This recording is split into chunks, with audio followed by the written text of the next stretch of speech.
YAP Gang, do you want to become a creator entrepreneur? Maybe you want to launch a course or a mastermind and teach your expertise. If this sounds like you, then this webinar presented by Teachable is your step-by-step guide to monetizing your knowledge with confidence and clarity. Now, this has a video that comes along with it. I'm sharing slides in this webinar. If you want to catch the slides, check us out on Spotify video. This is a YAP live episode, so it is on Spotify video. If you want to check out the presentation, the slides, you can watch everything on Spotify video or YouTube. It's also going to be on YouTube or my LinkedIn live stream. So you've got plenty of options to make sure that you can watch this. In this session, I'm going to guide you through my proven framework for constructing highly effective sales funnels. This is a 90-minute training session, almost 2 hours actually, and you'll discover strategies for attracting and nurturing your audience, transforming leads into loyal customers, and maximizing your revenue through online courses, coaching, and memberships. Whether you're an aspiring creator or looking to scale your existing digital products, this webinar will provide actionable insights into how you can leverage platforms like Teachable to simplify your sales process and accelerate your growth. So grab your notebook, snacks, and get comfortable because this value-packed webinar is for anyone ready to succeed in the creator economy. So first of all, nice to meet everybody. My name is Hala Taha. I'm the host of Young and Profiting Podcast. It's a top 100 podcast.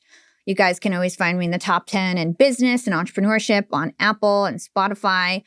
I'm also the founder and CEO of YAP Media. So we are an award-winning social media and podcast agency. That's the first business that I started. My second business is the YAP Media Podcast Network, where I represent top podcasters like Jenna Kutcher, Amy Porterfield, Neil Patel, Russell Brunson, and I help secure all of their sponsorships. So we have about 35 shows in the YAP Media Podcast Network. And my business is on track to make 8 figures this year. So $10 million is our goal for this year. And I am the definition of a creator entrepreneur. And part of creator entrepreneurship is knowing how to do sales funnels, which is what we're going to learn today. Before we start, of course, I've got to say thank you to Teachable. Teachable is amazing. This is what I use for my on-demand platform. And essentially, it is a platform that allows you to create courses, create coaching programs, memberships, forums, gated assets, which we're going to talk about later. It is an amazing platform to create your course, start selling fast. You don't need to be technical, which is my favorite thing about Teachable is that you don't need to be technical at all. So throughout this presentation, I'm going to talk about how Teachable can help you do the things that I'm talking about with your sales funnels, because Teachable literally allows you to do everything from A to Z in your sales funnel, from bringing people in to then finally closing them and retaining them. Go ahead and make sure you sign up to the demo, the free trial, so that you can get a demo. There's, it's totally risk-free. So another gift that we're going to be giving is this Modern Creator course playbook from Teachable. So if you stay to the end, you're going to get the playbook from Teachable, and then you'll get my webinar and all the notes. Okay? Awesome. All right. So this is a 2-hour class. Usually these are 90 minutes, but we were like, you know what? We need to do 2 full hours because we always run late. So 2 hours is blocked in your calendar when you signed up to this Zoom webinar. And hopefully you guys can stay for the full time so you can get the all the course. All right, so let's start off to get some a pulse check of where everybody's at when it comes to sales funnels.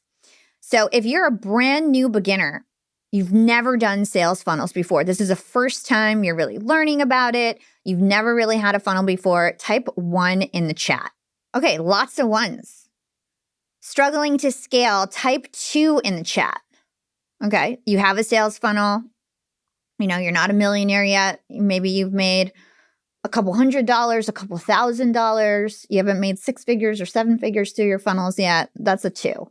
And then last, are you a pro-level marketer? Are you making 7 figures, 8 figures through your funnels? Do people know your name? Are you an industry thought leader because, people know who you are and you're able to get eyeballs and then convert them? All right, so very few 3s, which makes sense. Now, whether you're a 1, 2, or 3, I promise you that you're going to learn something today.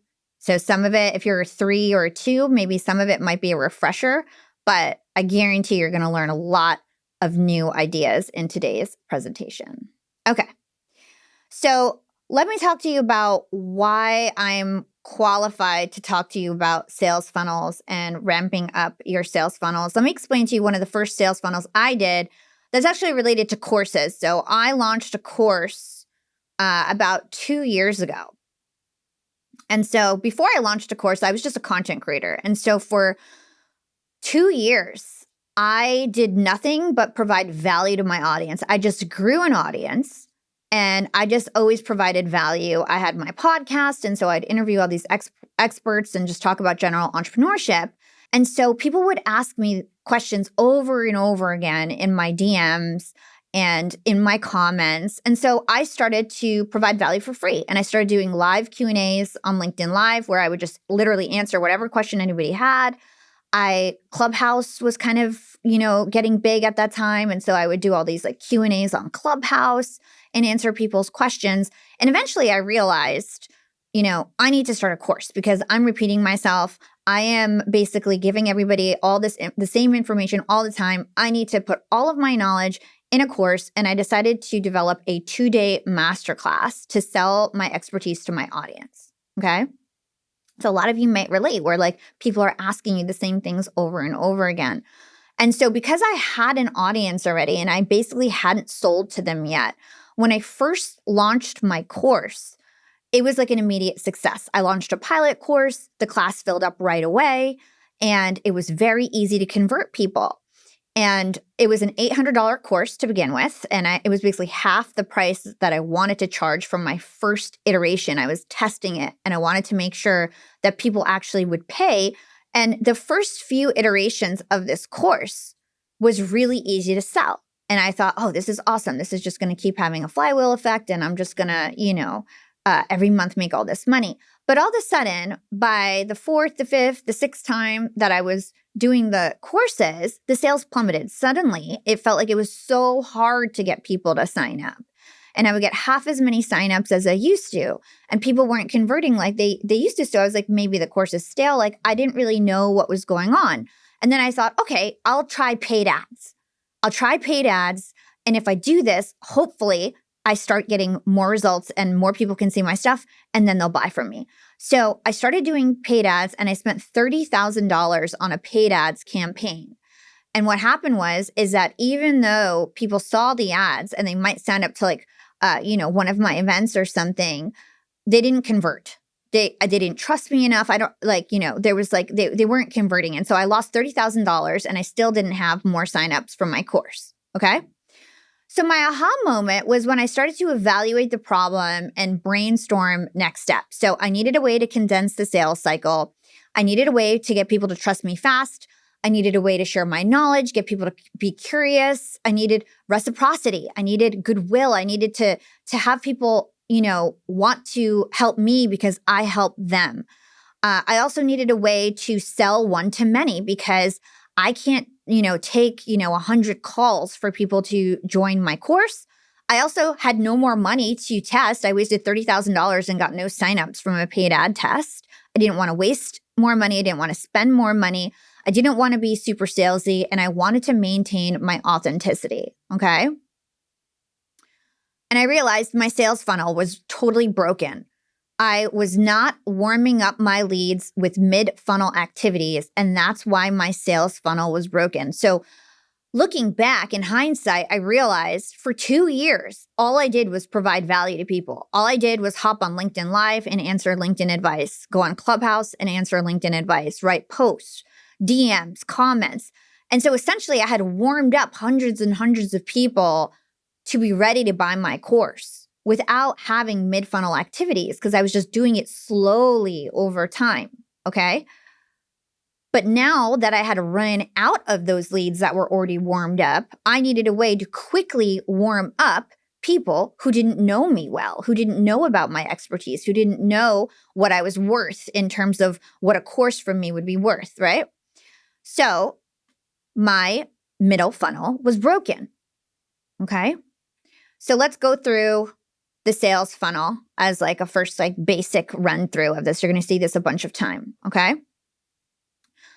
Tofu is top of funnel, all right? So this is basically attracting and capturing new leads through content and organic discovery. This is things like blogs, SEO, social media posts, reels, signing up for a lead magnet, registering for a webinar, okay?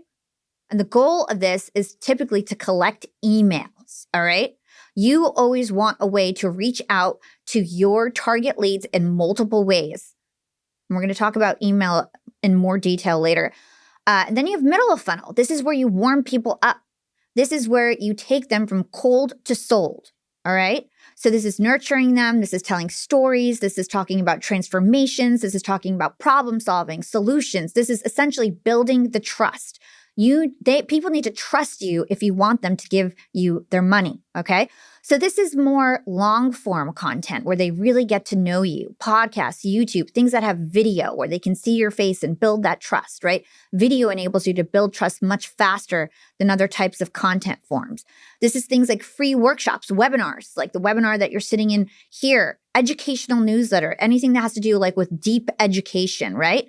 Free calls, coaching calls, free trial signups. Blogs, but blogs that are very detailed, like tutorial type blogs, okay? So this is middle funnel activities.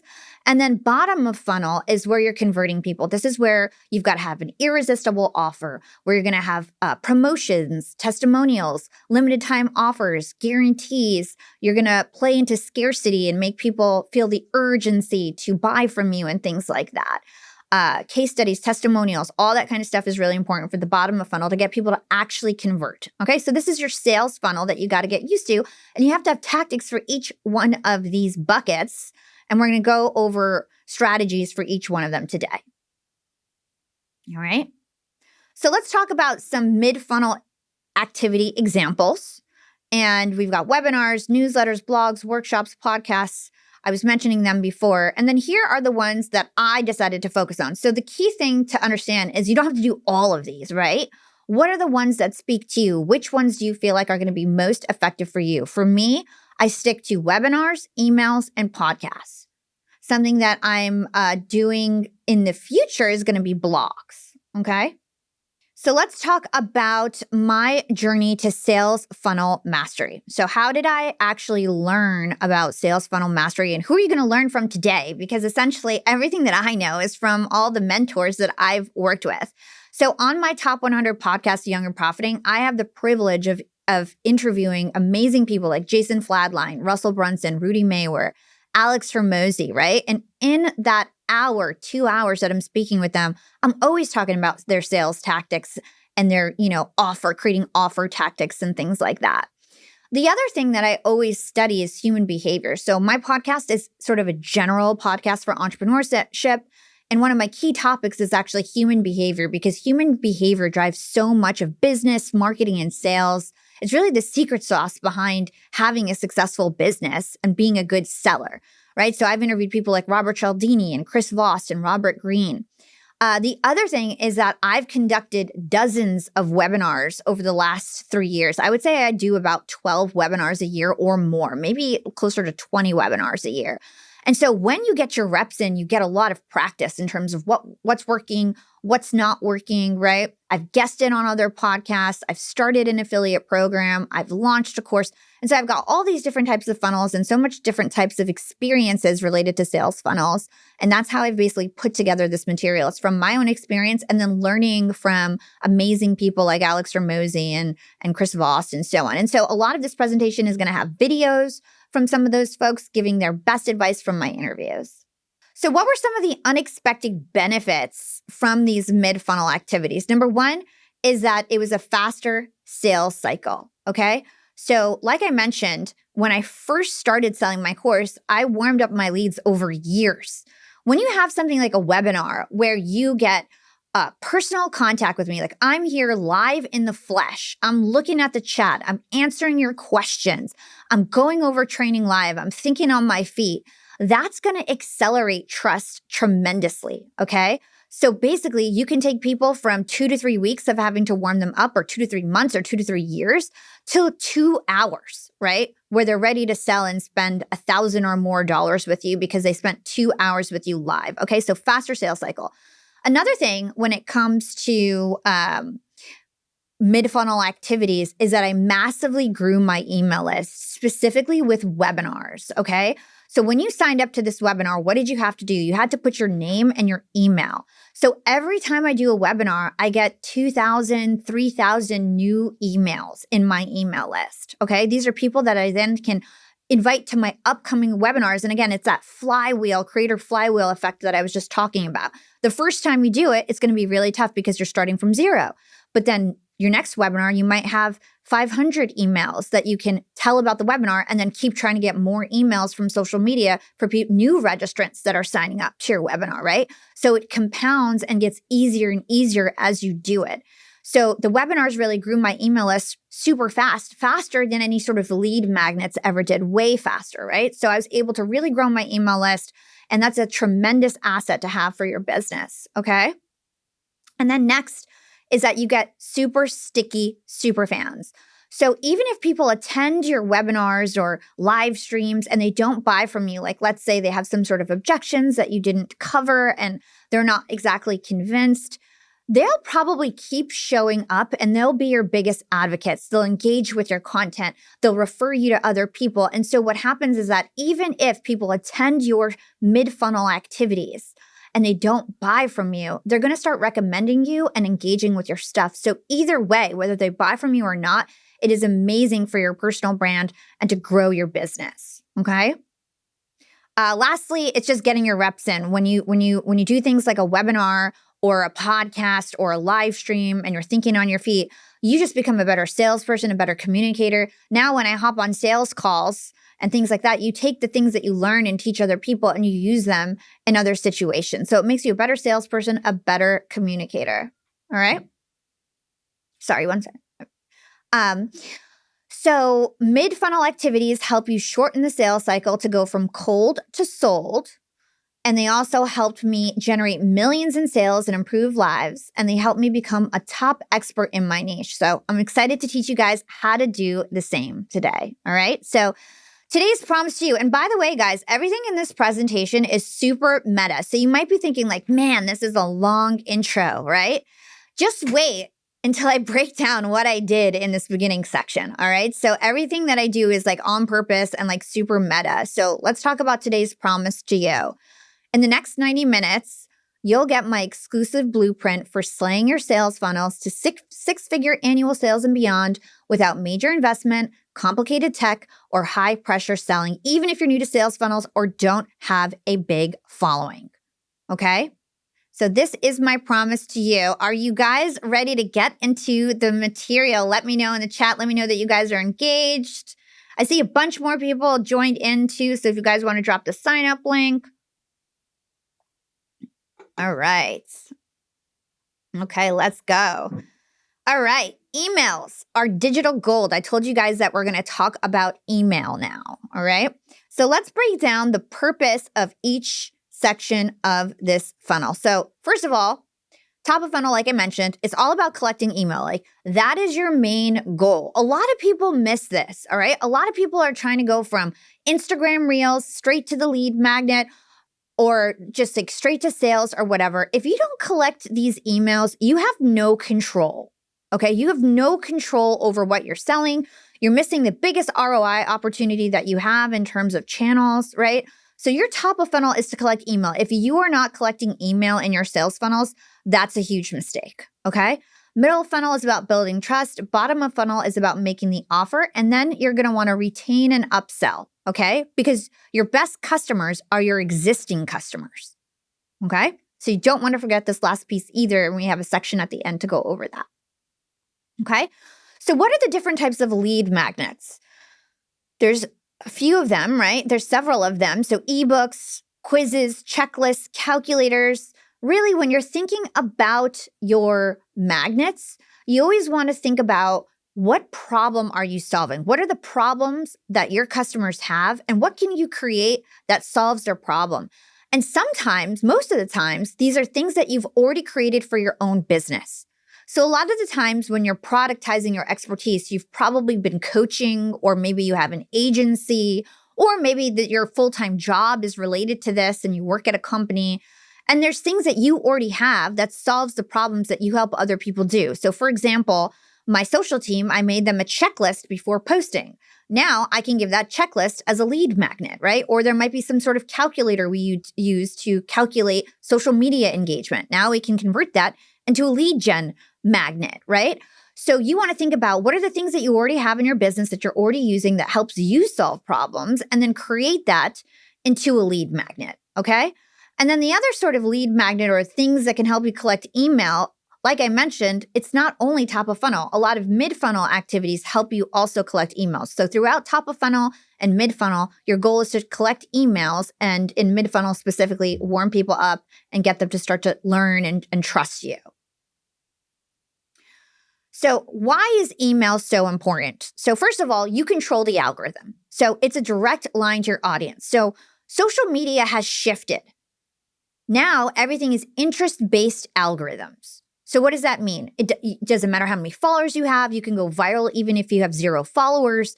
And the algorithm basically matches you on what people are searching for and what you talk about and how good your content is, the velocity of engagement that you get on your content. If you've got good content with keywords on a certain topic, the algorithm is going to send it to users who are looking for that topic. That's how TikTok works, Instagram works, LinkedIn is starting to work that way, all right? So even if you have 100,000 subscribers, chances are 2% of your followers are going to see your post when you put up that content. Email is like a very old school social media platform. It is a social media platform that you control that has no algorithm, where if you have 100,000 subscribers, 100,000 subscribers are going to see your content. So it is a fast track to get people that are interested in your stuff to see your stuff, and you have control over it. So it's a direct line from your audience, okay? Number 2 is that people need multiple touch points. They want to hear from you on multiple platforms. They want to be reminded when they're ready to click, scroll, and buy, right? So if they hear you on a podcast, maybe they're not going to buy from you because they're driving, they're doing other things, right? If they're on social media, they're in entertainment mode. People are in the mode to buy on their email. They're working, they're bored, and they're more likely to read something, click it, get interested in it than on social media. You have less competition, right? So they need multiple touch points. There's less competition. There's also a really personal feeling. You can personalize emails. There's a one-on-one feeling. And you can basically guide your audience through every stage of the journey in email. You can warm them up, you can educate them, and then you can promote your offer and sell to them right on email, okay? So email is amazing. It's one of the highest ROIs in digital marketing, an average of $42 return for every $1 spent. It is still to this day the highest ROI in digital marketing. So let's talk about different ways that you can crush your email, some different strategies, all right? So number 1 is you've got to be intentional. You've got to decide, I want to grow my email list, because it's not going to happen by magic. You need strategies. You need to be consistent. Even me, like I always think, every time I do webinars like this, I'm like, man, we got to do this, this, and that. We're not doing email enough. It's something that you ongoingly need to set as a priority in your business, okay? Number 2 is you got to create high value lead magnets. You got to create lead magnets that people actually want, that really is going to make people want to give you their email. This is an asset that they have that you've got to convince them to give you. So it's got to be a good lead magnet. So you want to really think through, what problems can I solve through some sort of quiz or worksheet or whatever, and how can I get people to actually give me their email? Number 3 is you got to be consistent. You got to promote on all channels. You got to think creatively. If you've got a YouTube channel, you want to promote on your YouTube videos. If you've got a social media channel, you want to promote there. You want to make sure that you're promoting it on all your different channels every single day, all right? You want to set up a reliable email system. So, MailChimp, Constant Contact, Kit, there's so many out there. You want to make sure that you're able to take those emails and segment them, put them in an email service provider. And then in terms of content strategy, you want to email weekly at a consistent time, okay? So you want to train people when they're going to see your emails. You don't want to bombard them with too many at a time. Just weekly at a consistent time is a good rule of thumb, okay? So train people when you're going to send them your email. You also want to follow the 80-20 rule. I learned this from Neil Patel. So 80% of your emails should be educational and provide value, and only 20% should be focused on selling. So you want to make sure that you're providing educational content in your email, you're building trust, you're providing value, and then only 20% of the time should you be selling. You also want to increase click-through rates by not providing too many links, okay? So you want the same link over and over again in your email. So typically at YAP, we put the same CTA, the same exact link, just 2 to 3 times in the email, and definitely want the link higher up in the email and then in the middle and at the end, and the same link. Don't point to many different links, okay? That's going to confuse people. And then you're going to want to track and optimize your open rates, your click-through rates. You're going to want to test and optimize and so on, okay? All right, so out of all the strategies that you learned first, which one will you try? Okay, which one will you try? Oh, and I forgot to mention one that I really like. Whenever you are in your email and you feel tempted to click on an email, you're like, oh, this is interesting. Let me open it up. Save that subject line and put it in your notepad, okay? Whenever you feel compelled to open an email, save that subject line. And then next time you go to write your emails, you'll have a repository of all the subject lines that got you to open. And hopefully that will give you some inspiration. All right, so which email strategy are you going to try first? Which one spoke to you? Do you need to just start and make it a priority? If you already have one, what are some of the tactics that you feel like you're going to start learning? So being more educational, using the 80-20% rule, consistent email at the same time. All right, so just so you guys know, Teachable allows you to create lead magnets, okay? And create gated asset pages. So basically, this is a lot of marketing speak. If you guys aren't marketers, I'm going to kind of break this down for you, okay? A lead magnet is anything, any sort of document, PDF, worksheet, quiz. It's any sort of asset that you create to get an email. That's what a lead magnet is.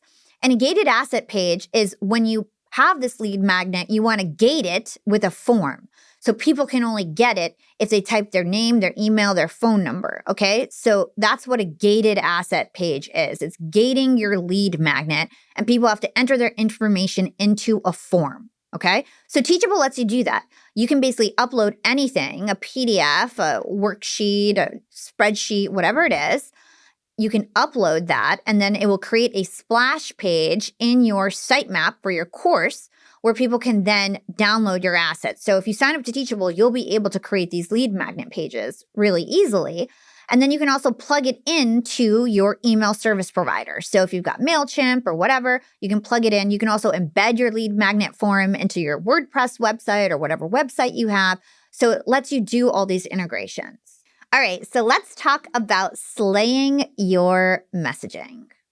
I love this quote from Dan Henry. The easiest way to become a millionaire is to sell what people are already buying and just say it better than your competitors, okay? This is such a powerful quote, guys. When it comes to sales, you do not want to create something from scratch. You want to sell something that people are already buying and already interested in.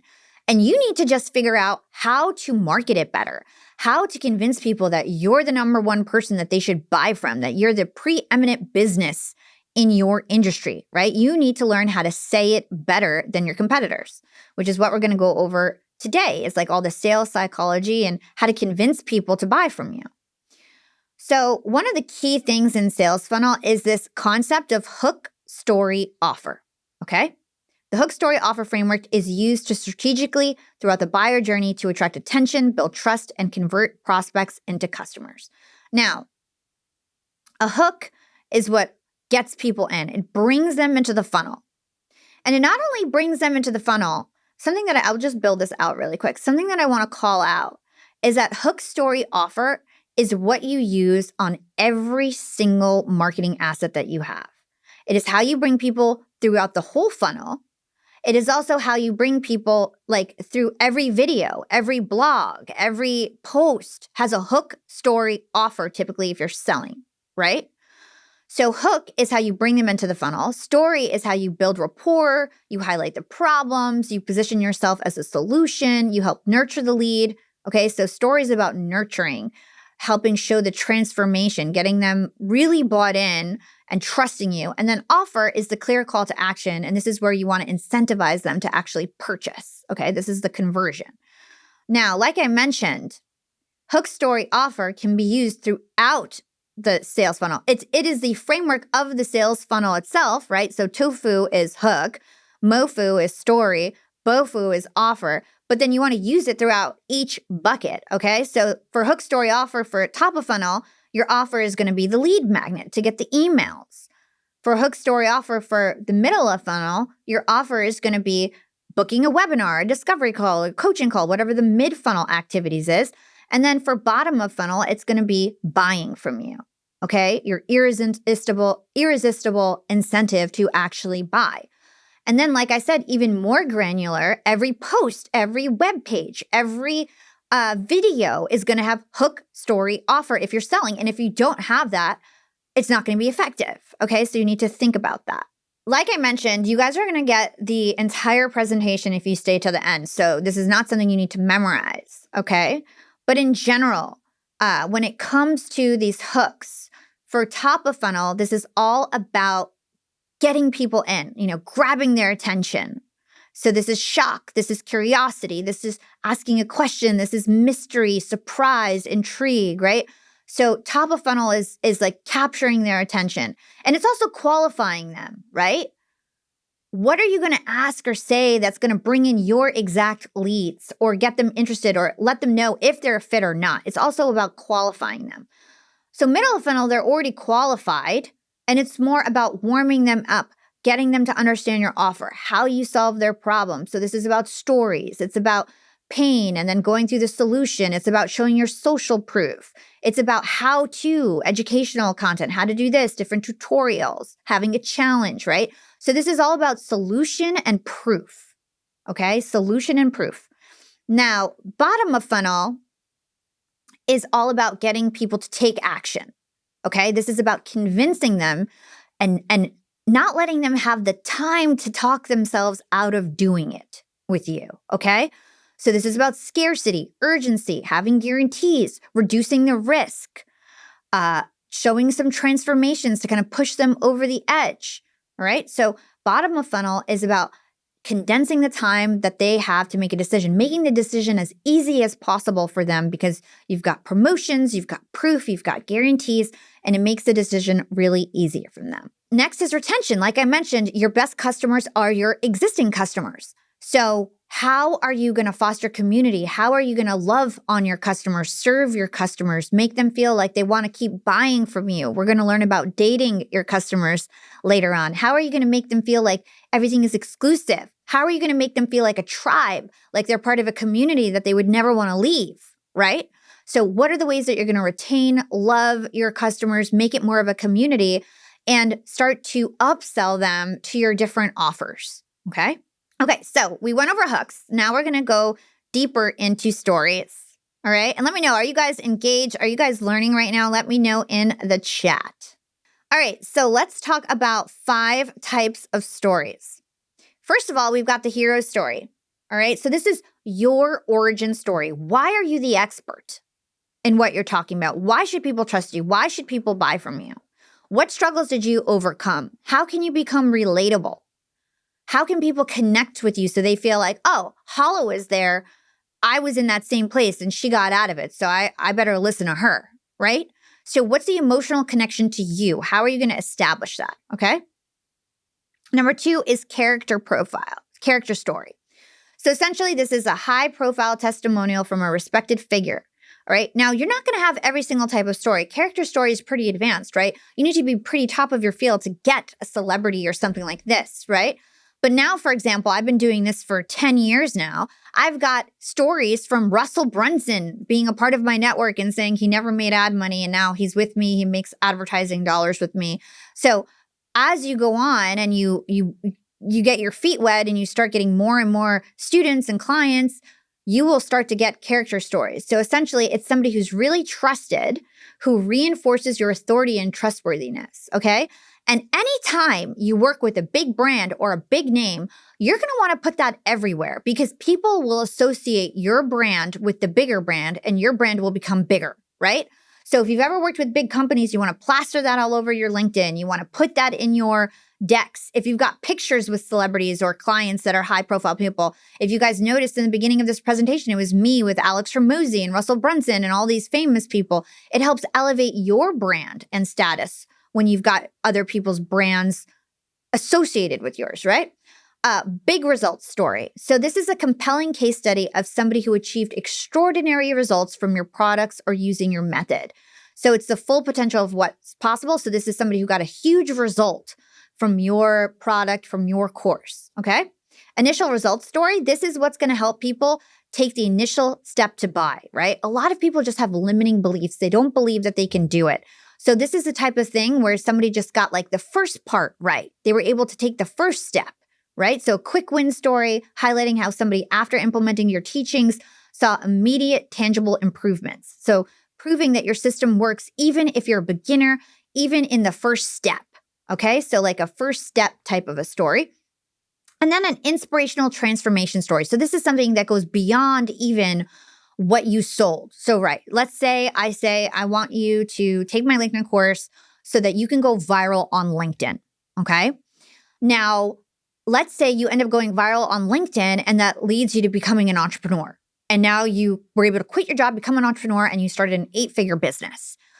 I was just trying to help you go viral on LinkedIn, but now you've got an 8-figure business as a side result of taking my course or product, right?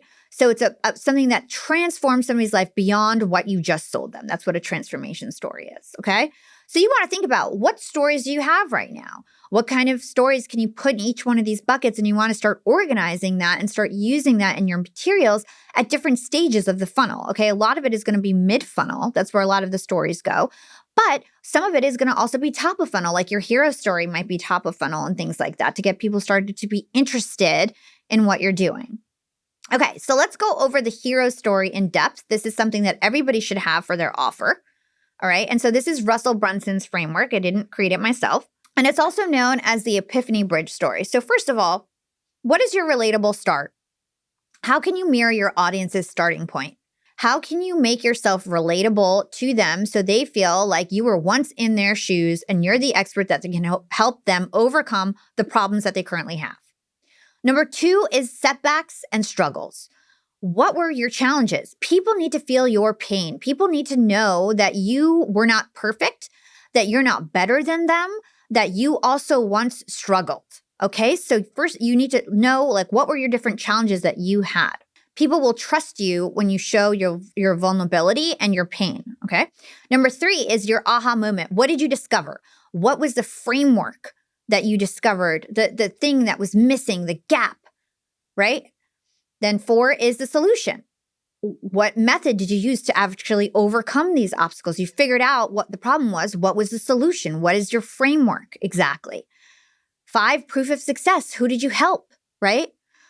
These are all the different testimonial stories that we were just talking about. Do people think you're a big deal? Have you accomplished anything? Do you have awards, right? Are you a thought leader in your industry? And number 6 is, how are you going to frame it that your mission is beyond just you and your selfish needs of wanting to make money? How are you going to serve others and prove to them that your mission is beyond you? How are you going to replicate your success to help other people? And what is like your mission and service to others? Okay. So like I mentioned, everything that I do is really meta in these presentations. So that whole story in the beginning was just an example of a hero story. Okay. So my relatable start was I started a course from scratch. I never had a course before. Okay. Everybody kept asking me the same things over and over again. And I decided that I was going to put out a course. I never did it before. My struggles and setbacks is that after 4 months, I hit a plateau.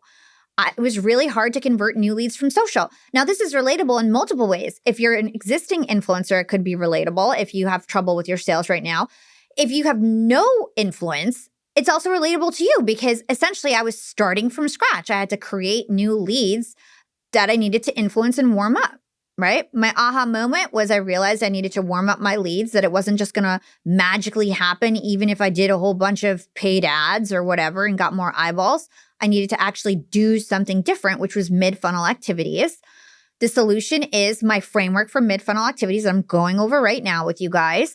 And the proof of success is I made $500,000 off my LinkedIn course last year. And that's just one small part of my business that I only spent a couple days on every month, right? Or every other month, right?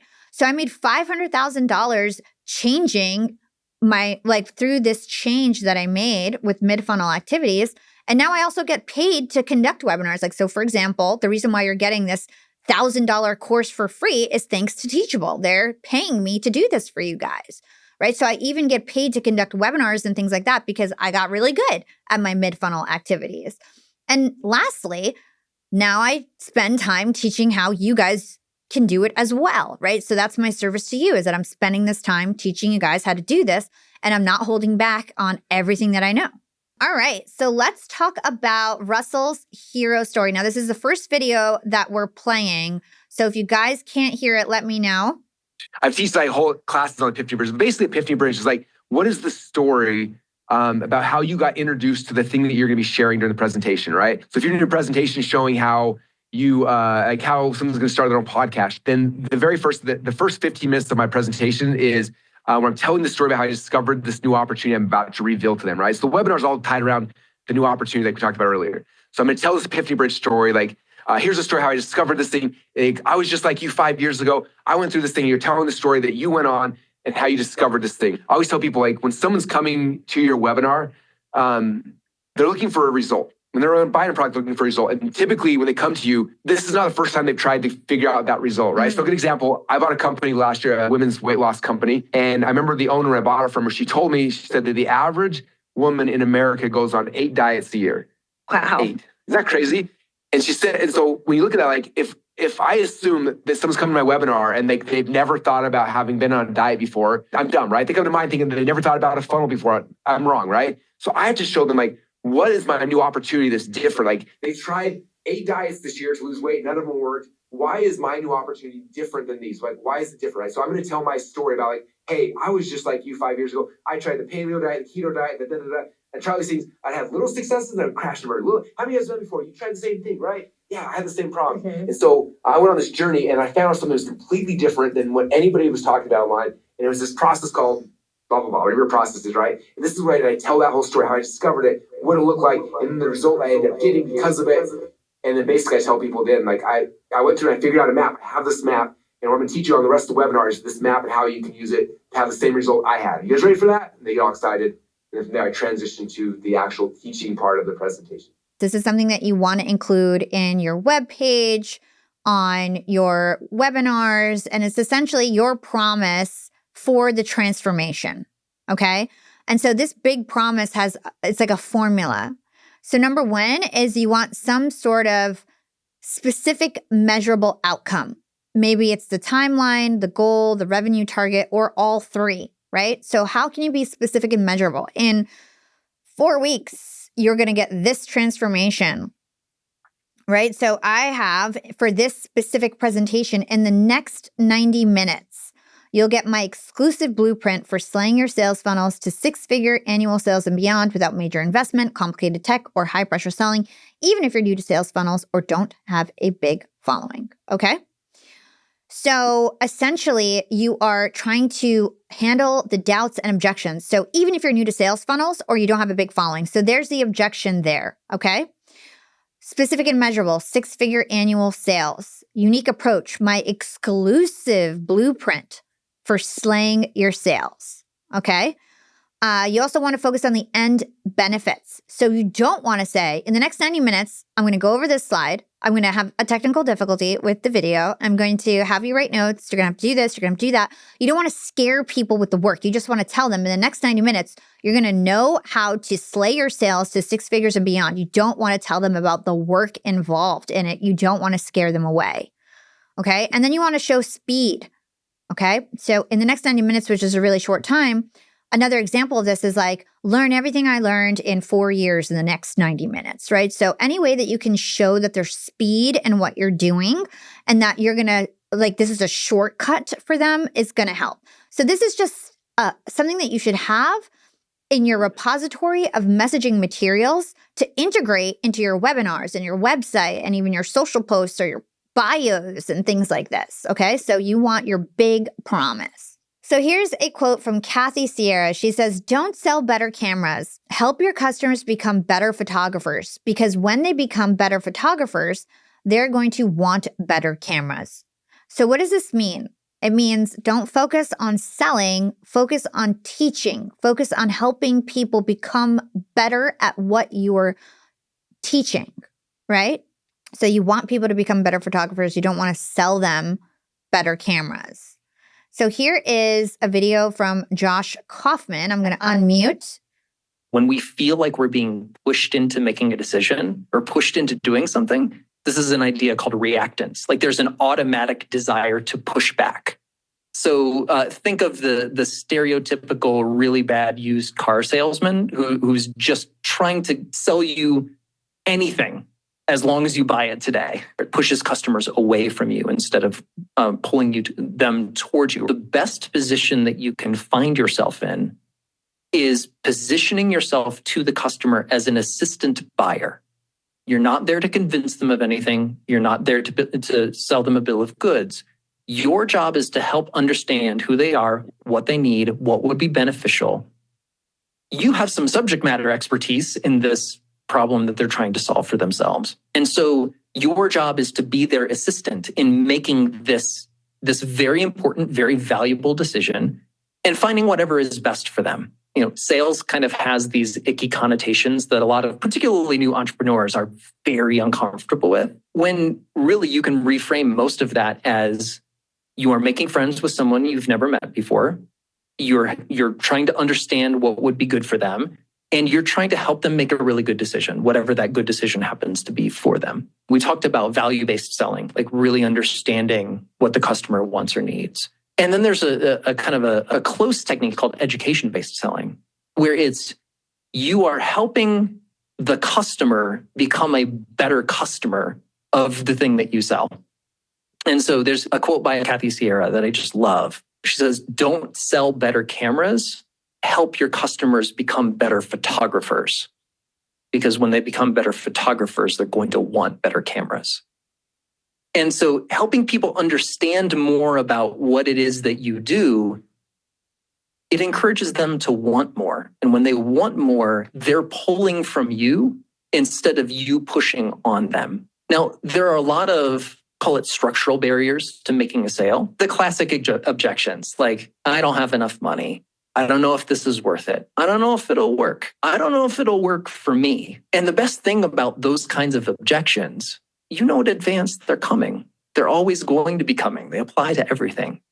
And so that combination of the mindset shift of, I'm an assistant buyer, I'm going to try to help them make the best decision that I can, and being a prepared seller, knowing well in advance the types of questions that a customer is going to ask, doing your research, having answers to those things before the sales conversation actually takes place, that puts you in the best position to make the final sale.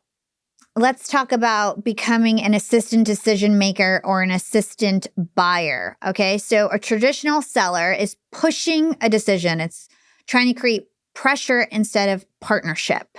Okay, so you're breaking trust before it begins. The only time you're going to push people into a decision is after you've already warmed them up, after you've brought them through all the steps. Then you want to gently push them and incentivize them to make a purchase. But you don't want to do that right up front. You don't want to just push people into a decision that's just going to break the trust immediately. Okay? Then you become an assistant buyer where you're helping them decide.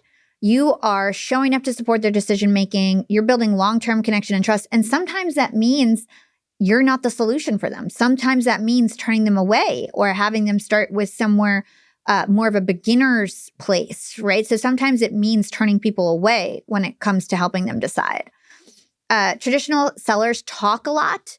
Really good sellers just listen, right? You want to understand people's problems. You want to understand if you're the person that can actually help them. You want to ask them really good questions if it's like on a sales call or something. So you want to listen deeply. Also, traditional sellers sell what they have, right? You're just pushing some generic solution. Everybody has the same solution, right? And then people just start to feel like a number. Assistant buyers recommend what fits, and sometimes that means it's not you, right? If you're in this bucket, maybe there's somebody that you can refer them to, right? This will make sure that people see you as that trusted expert and refer you to their friends because they know that you always have their best interests in mind. Traditional sellers hype the products, right? They overpromise, they underdeliver, they have empty claims, and assistant buyers educate the buyers. You want to give them realistic goals. You want to actually know that your solution can do the following results. You want to track those results and give them realistic results of what they can expect. Otherwise, people are always going to be disappointed, even if you do a good job. So what are the realistic results? What can you actually help them do? How can you prove that you can help them do that? And how can you make them understand that it's a no-brainer to work with you because you can get those realistic results? Okay, let's talk about objections. Mostly what it's all about is the objection. And here's how it always plays out. First, it's money, which it never really is. But that's the first smoke screen that they throw up.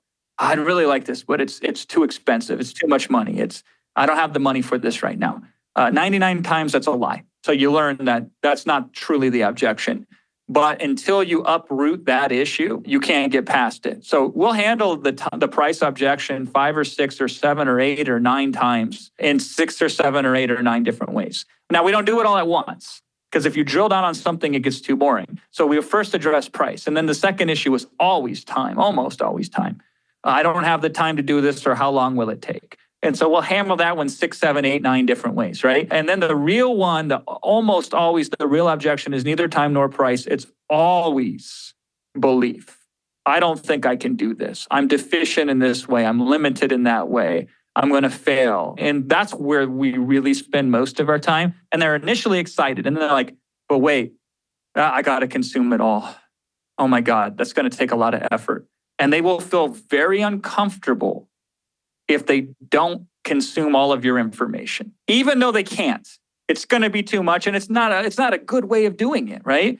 It frustrates me because it's a limiting belief. The limiting belief is I have to consume all the information in order to be successful with this thing, which is not how real success works. Real success works is we consume only partial amounts of information, and then we kind of go out there and figure it out, right? But they're thinking, I got to consume it all. And if I don't, then I suck. I'm not good, I failed, I didn't follow through. Or they do consume it all, God forbid, and now they're more confused than they were when they started. I love these customers. They're a walking meat shield full of contradictions, right? And so I have to help them navigate through that minefield in order for them not to cheat themselves out of something that they should buy. And so I will say to them, this is what I said the other day, and we freestyle these now on these closes sometimes. I'll say, tell me when you got a library card, you didn't feel guilty that you didn't read every book in the library. And that's one of the ways in which we deal with that objection specifically, if that's one that's coming up. I used to deal with it this way, and I still do sometimes. It's like, if you went to a buffet, do you feel obligated to eat every type of food that's offered to you in the buffet and drink every drink that's offered to you? And people are like, no, of course not, right? Well, that's what this course is like. It's done buffet style. And even if you only consume 10% of it at random, we put a blindfold on you, spun you around, and you played pin the tail on the donkey when it came to this content. I am confident you will be able to succeed and move forward with this. And then later on, if you want to go back and do it logically, you certainly can, right?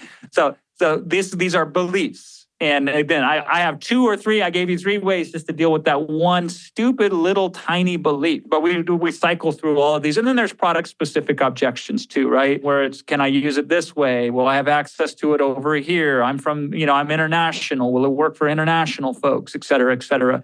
So we just hang in there and we just go through all of them. I love that. And a key thing, Young and Profiters, is you have to know what people are going to object. You've got to actually think through that and prepare your answers in advance. So go through all the possible things that people could object from your offer and make sure that you know the answers and then creatively integrate it. So I love that.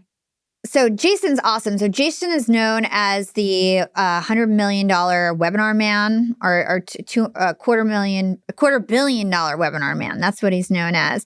And so he was talking about handling objections on a webinar, but you can also think about this more broadly.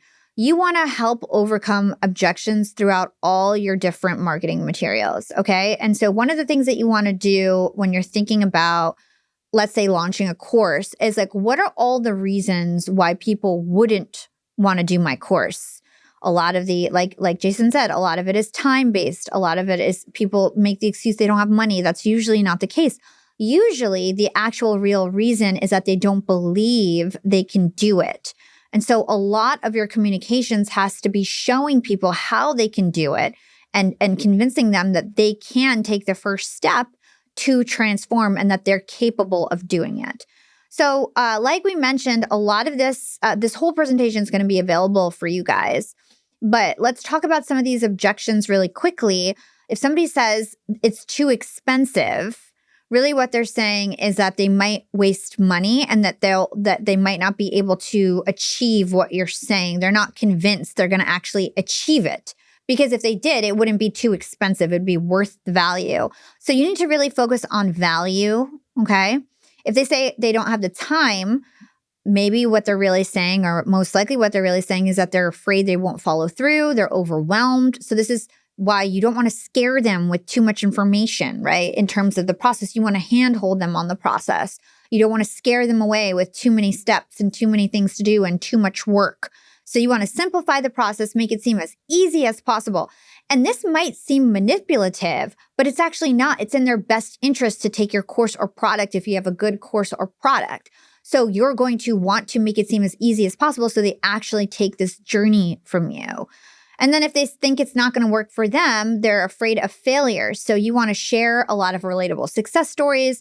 This is where an initial results story can come in or something like this. So you want to share that other people, overcame the same challenges. Your own hero story can be a way that you can help people ease their fears. So how do you see being more intentional with your words can help you improve your funnel performance? Do you guys see how being more intentional with your words will help you improve funnel performance? Let me know in the chat. Let me know and let's get some activity here, guys. There's hundreds of you in the chat. Please type in the chat. Let's get some energy in here. How do you guys see being intentional with your words are going to help you with your funnel performance? Can you see yourself leveraging these communication strategies and becoming a sales funnel master? Can you see yourself doing this? Can you see yourself creating sales funnels, using things like hook, story, offer, creating a hero story, creating a big promise? Can you see yourself doing this? Starting an email list? Can you see yourself doing this? Okay, do you think that if you implemented just 20% of the things that we learned today that you would increase your sales? I just tricked you guys. Can you guess what tactic I just used here? I used two things. The first thing I did is I got you guys to say yes, yes, yes, yes, yes. I got you in the mode of saying yes, okay? This prepares for the big ask of you buying from me and saying yes. If this was something I'm not selling to you today, but if I needed you to buy from me, I would try throughout the whole presentation to get you to say yes, yes, yes, right? I am shifting your identity. I'm making you primed to buy by getting you in the mode of yes. This is called a yes ladder technique, okay? So I asked you 3 questions where you were like, yes, yes, yes, right? So that's the yes ladder technique. The second thing that I did is I created a commitment, okay, with identities.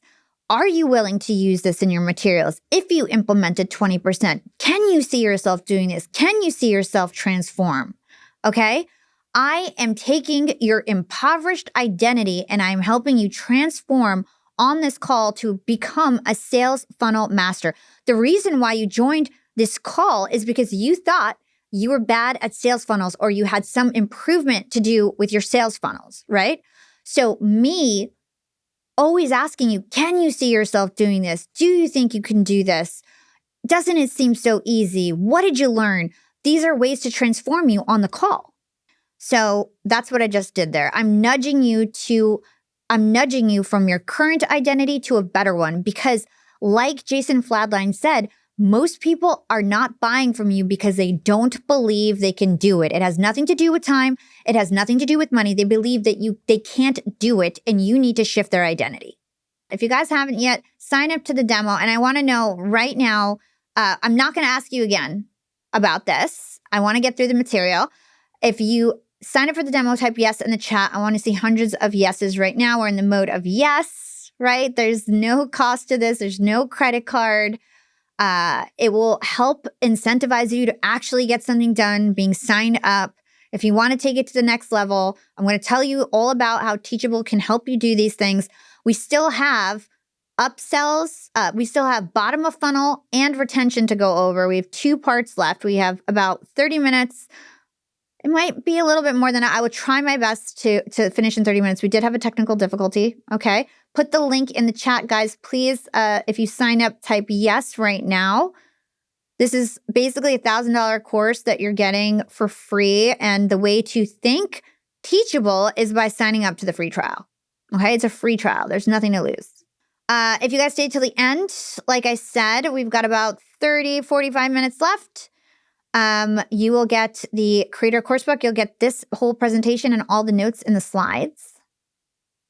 All right, let's talk about creating irresistible offers. And this is a section that we're going to go over the Teachable Demo. Here's something before, now we're talking about creating your offer. So part of having a sales funnel is, of course, having some sort of offer. You don't want to find customers for your products.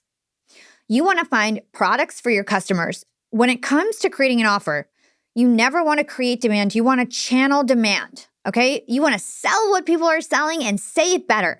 You do not want to create a product that nobody wants, okay? So one of the things that I want to show you is the top 20 reasons that startups fail, all right? Let's look at the top 3 reasons.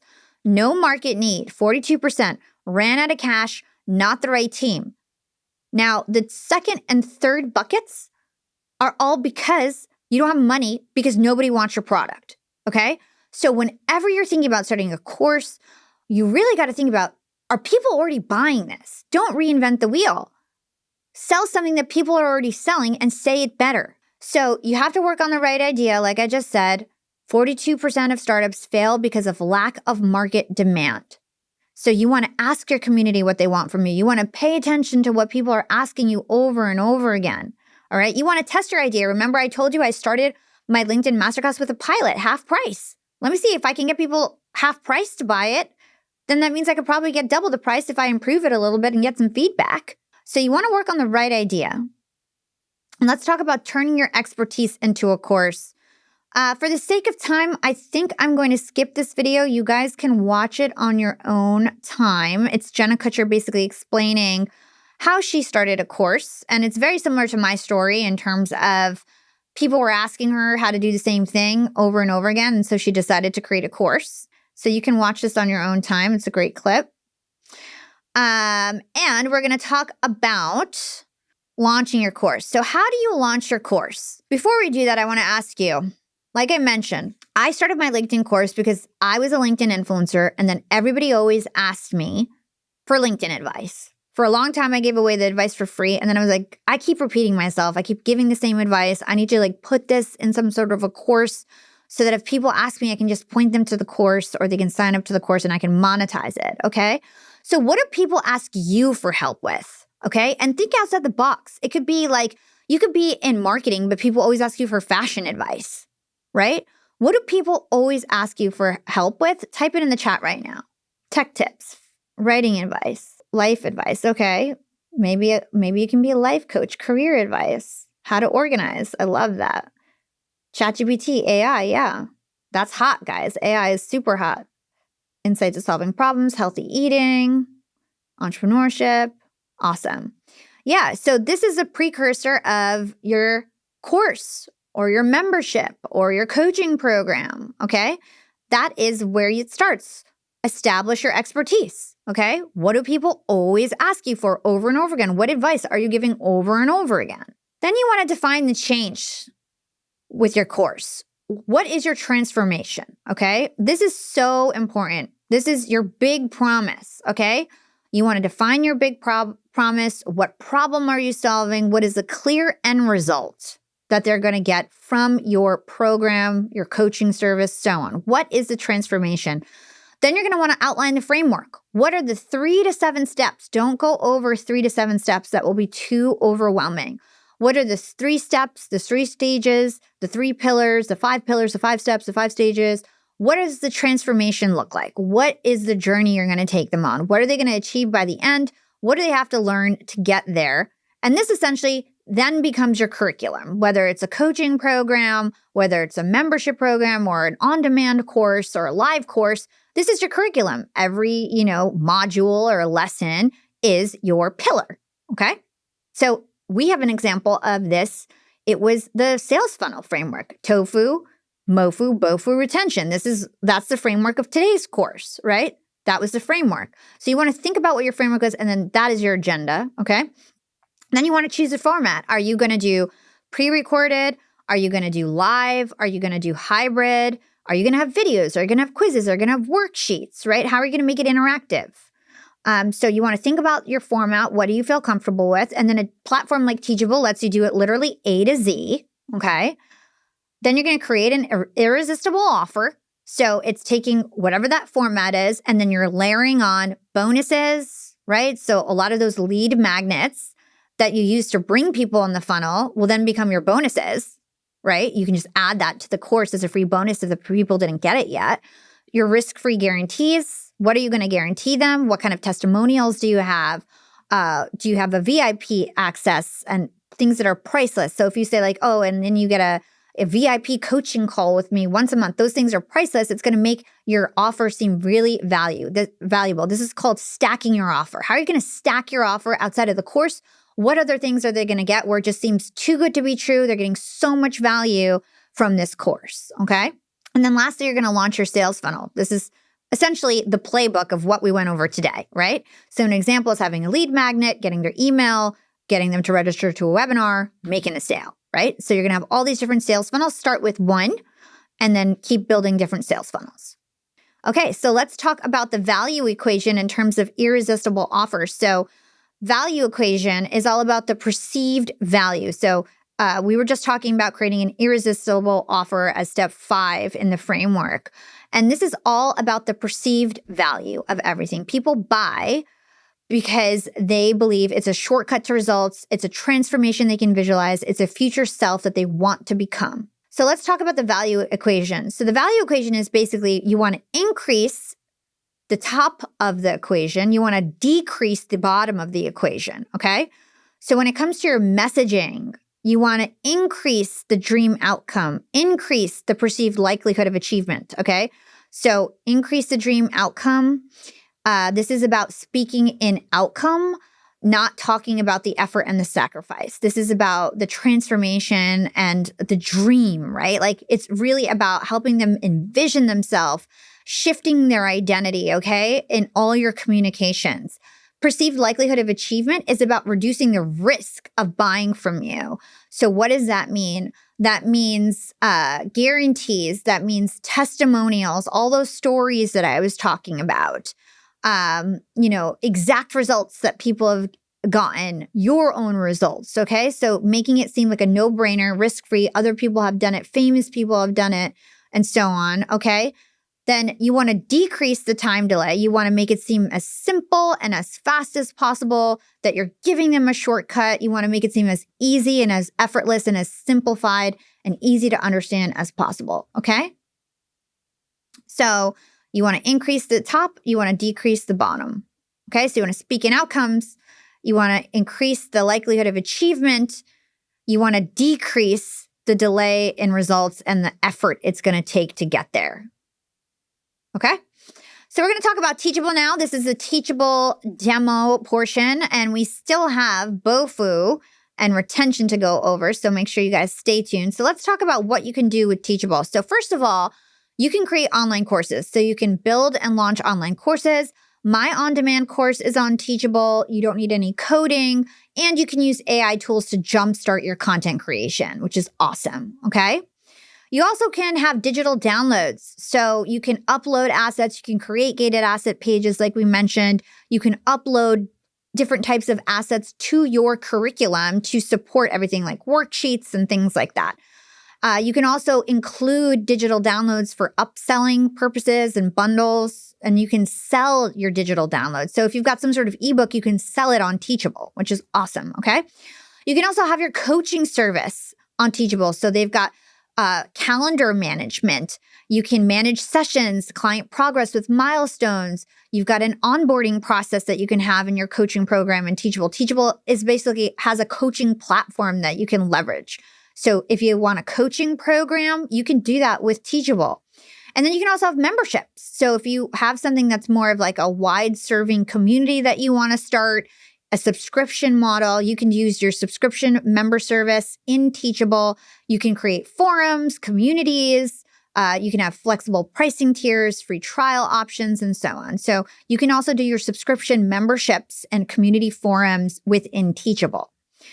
The other thing to note is that they've got different AI tools. So they've got an AI curriculum generator. So let's say you do a coaching program, you could upload all your materials to Teachable. You can answer some questions. They give you some question prompts for the AI tools, and it will create the curriculum for you. You can also create quizzes using their AI tools. So they've got all these different AI tools that you can leverage to create your course really, really fast. Of course, you're going to want to put your human touch on it, right? But they make it really easy for you. So Teachable is one of the most advanced, probably the most advanced course platform out there. I've tried them all, and my courses are on Teachable for a reason. Okay, so everybody signed up for the demo already, and we are going to go into a 2-minute demo of Teachable. I will unmute here. Hello, everyone. In this video, I'm going to give you a quick overview of the Teachable backend and show you just how easy it is to get started and create a course. If you've already signed up for the 1-month free trial on the Builder plan, your first step will be to create an account. You'll answer a few questions, a form, and just like that, you just created your first school. Your school is set up and ready to use. Once you're in, this is the backend, and here is what it looks like. On the left-hand side, you'll find all the navigation options. For today's demo, I'm going to focus on the bottom half, especially the course creation part. Let's dive into the courses. I'll be using this podcasting 101 example to highlight one of Teachable's coolest features, its AI integration. To start, I've added the course title and short description. Now click continue. For now, we can skip things like thumbnail and pricing. We can come back to that later. Now here's where the magic happens. With Teachable's AI tool, we can generate a full course outline and curriculum based on the description you provided. I've already entered the description, and now the AI is building out the course for me. You can also choose to start from scratch or upload your own material, whatever works for you. But for this example, we'll use the AI. Let's click finish and watch the magic happen. Teachable's AI is now creating the course section by section, adding topics like identifying your podcast audience, defining your unique value proposition, choosing the right podcast equipment and software. So everything you'd expect in a beginner level podcast course, all generated automatically. Once the content is ready, it will notify you. Just a reminder, this is a super helpful feature to start working on the content. You want to go and personalize it based on your own expertise, based on your own insights, and add value to it. That's how you'll deliver the most value to your students. Another time-saving AI feature is the quiz generator. Based on the course content you've added, Teachable's AI can automatically create quiz questions, making it easy to add interactive elements to your course without starting from scratch. So if you're ready to start building your own online course with powerful tools like this, sign up for Teachable's Builder plan today and get 30 days for free, completely free. You just enter your info and you'll get the offer. Awesome. Thank you so much, Eamon, for that. Yeah, feel free, guys, to post this on LinkedIn. And by the way, a lot of you guys are like just talking to the host and panelist. I don't know why that's happening on this webinar. Maybe by default, for some reason, that's the setting. But go ahead and chat with everyone. I'd love for everybody to see everyone's feedback because most of the feedback is coming just to the panelists. All right. So if you guys didn't yet sign up to Teachable, shout out to Teachable for sponsoring this awesome session. And this is the third webinar that they've sponsored. So really appreciate their support and enabling me to teach all of you guys everything that I know for free, which is amazing. So guys, do you feel more confident to launch a course or coaching program or membership? Do you guys feel more confident to do that now? Yes, letter in effect, you know it. Are you going to give Teachable a try? Is this something that you're actually going to take action on? Are you going to you signed up? Are you going to actually start playing with it?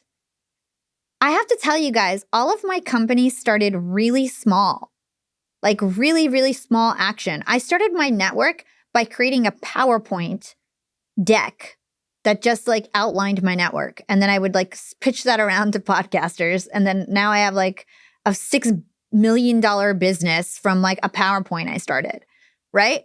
So it's like literally like, what is the first step that you're going to take to just try. Okay? Don't get overwhelmed. Like, think about, like, what is the first thing? Maybe it's a digital download. Maybe it's like you want to start the coaching program. Okay? Start small. Okay? Okay, let's talk about the bottom of funnel. Now, I love sales psychology. Something you want to always know is that people want what they can't have.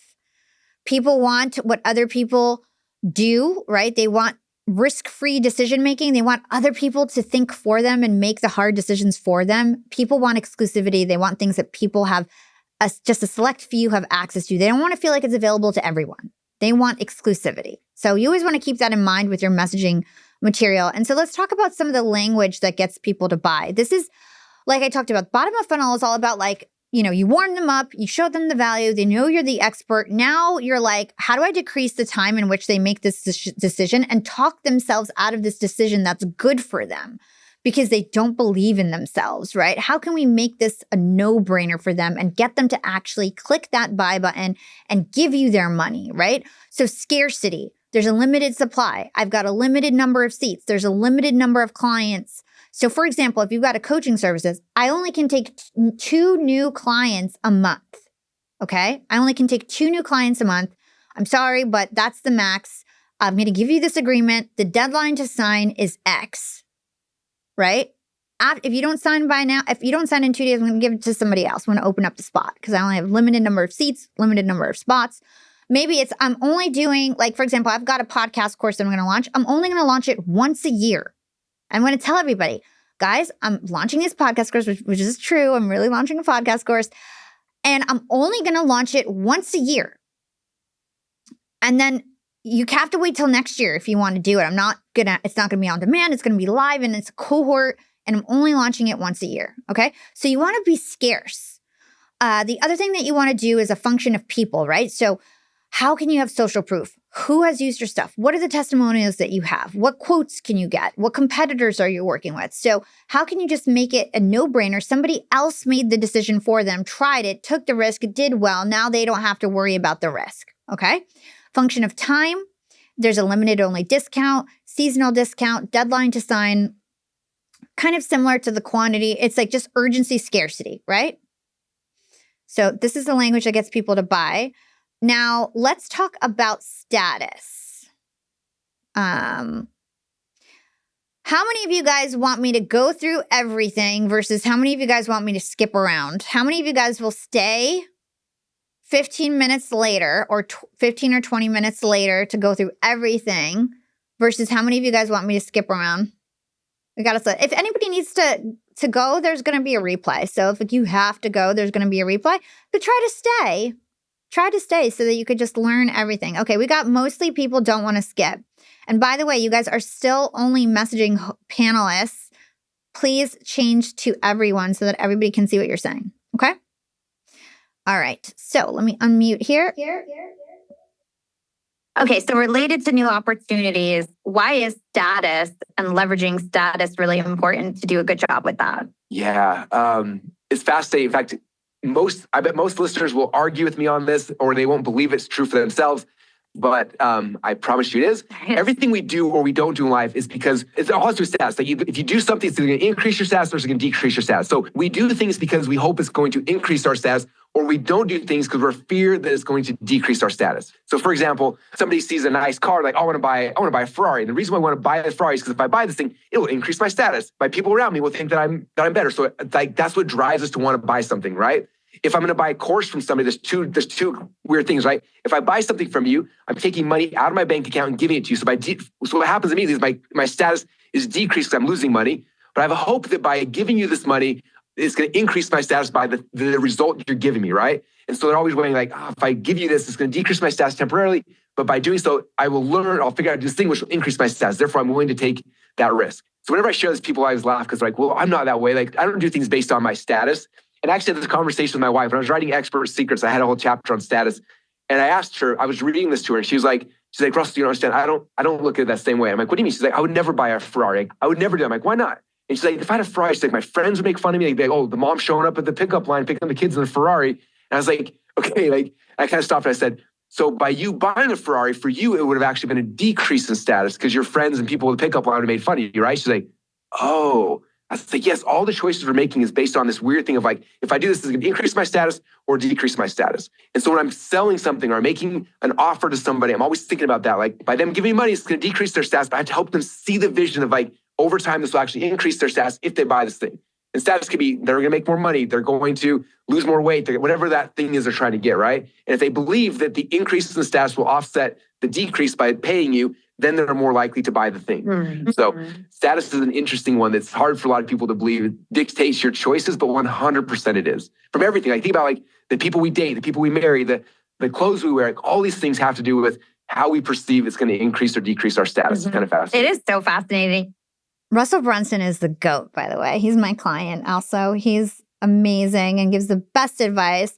And so, like he said, people make decisions based on a desire to increase their status or avoid losing it. So throughout your funnel, you're always going to want to think about how can I make people realize that even though they're going to give me this money and it's going to decrease their status temporarily, that by taking this course, it will ultimately increase their status. So short-term loss, long-term gain through what you're selling. So if your audience can see this as a way to elevate their status, whether that's socially, professionally, personally, physically, it's going to help them. So there's 7 status drivers primarily. There's wealth and success. How can you show that you're going to help them increase their financial ability to make money? Intellectual authority. So how can you make them look smarter? Physical appearance. How can you make them look better looking, right? People want to look better looking. Exclusivity and access. How can you make them feel more like a VIP? Influence and recognition. How can you grow their audience, their visibility? Belonging and belief. How can you make them feel like they're more a part of a tribe or a community? And then progress and achievement. How can you show them that your course or program will give them tangible results? Like you've got milestones, badges, make them feel like they're winning on this journey. So there's many different status drivers that you can use in your communications and in your programs itself, okay? So what is a status that you're going to improve via your course or product? How does your course or product improve your customer's status? Type it in the chat, like just give some ideas. If you guys have questions, drop them in the chat. And as long as my studio allows me to stay, I'll answer whatever questions at the end. All right, so we've got education, talking, professional status, creates desire. Here, I'll go back to this slide. So like out of these things, like what is the status that like your program is going to hit? If it doesn't hit one of these, that there might be a problem, you know? So like, for example, my LinkedIn course is typically wealth and status and influence and recognition. And even exclusivity and access because there's a mastermind involved and so on. Okay, wealth and status, belonging and belief, physical appearance, okay. And even physical appearance can also be like internal health, right? Like, so like longevity, I would add to this, you know, physical appearance or longevity. All right, so let's talk about optimizing your funnels. So first of all, you want to isolate your funnels. If you've been in business already, if you already are selling something, chances are you have a lot of different funnels. And you might not even know all your different funnels, and you might not be like strategic about your different funnels where you just kind of driving a bunch of stuff to a bunch of stuff, and it's like not a cohesive funnel that you're tracking, and that's not good, right? So first thing you want to do is isolate your funnels. So here are some funnel examples if you're already existing in business. So you might have a ManyChat campaign where it's a social media post that goes to a ManyChat direct message automation. You're capturing email, you put them in a welcome journey, you sell them on email, and they check out through the email. Or it's a webinar campaign. You've got a social media or a podcast. You're driving to webinar registrations. You're getting email journey and reminders. People attend the event. You sell on the webinar itself. Or maybe after the webinar is done, you sell them afterwards. So they came from the social media podcast, they registered, they emailed, you sent them an email journey, they attended, they did not convert on the webinar, and then you retargeted them after the webinar and they converted on email, right? So there's all these different funnels that you need to track. And if you're not tracking them, you're not going to be able to track the performance. Eventually, and this is for a whole nother course that I teach a lot, actually, about bottoms-up sales forecasting. It's just not in this presentation, where basically once you outline all these funnels, you can do bottoms up forecasting, which basically means you can have an end result that you want, and then you can just increase the actions in your sales funnel to get that end result. So for example, let's say I want 30 signups at $2,000 for my mastermind, and I do social media DMs in order to do that. And to get 30 signups, I have 3,000 DMs that I need to send.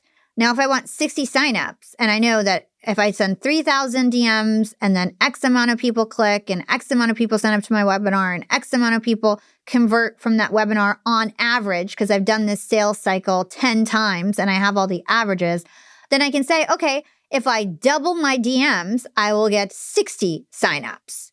And then I just double the first thing that I do, the top of funnel activity, to then get the end result that I want. So that's bottoms up sales forecasting, and you want to reverse engineer it. You can't do that if you don't know all of your steps in the funnel, okay?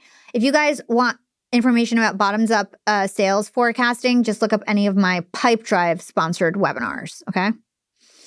All right, let's talk about how your sales funnels are broken with Sean Cannell. And then it's kind of like online marketing best practices.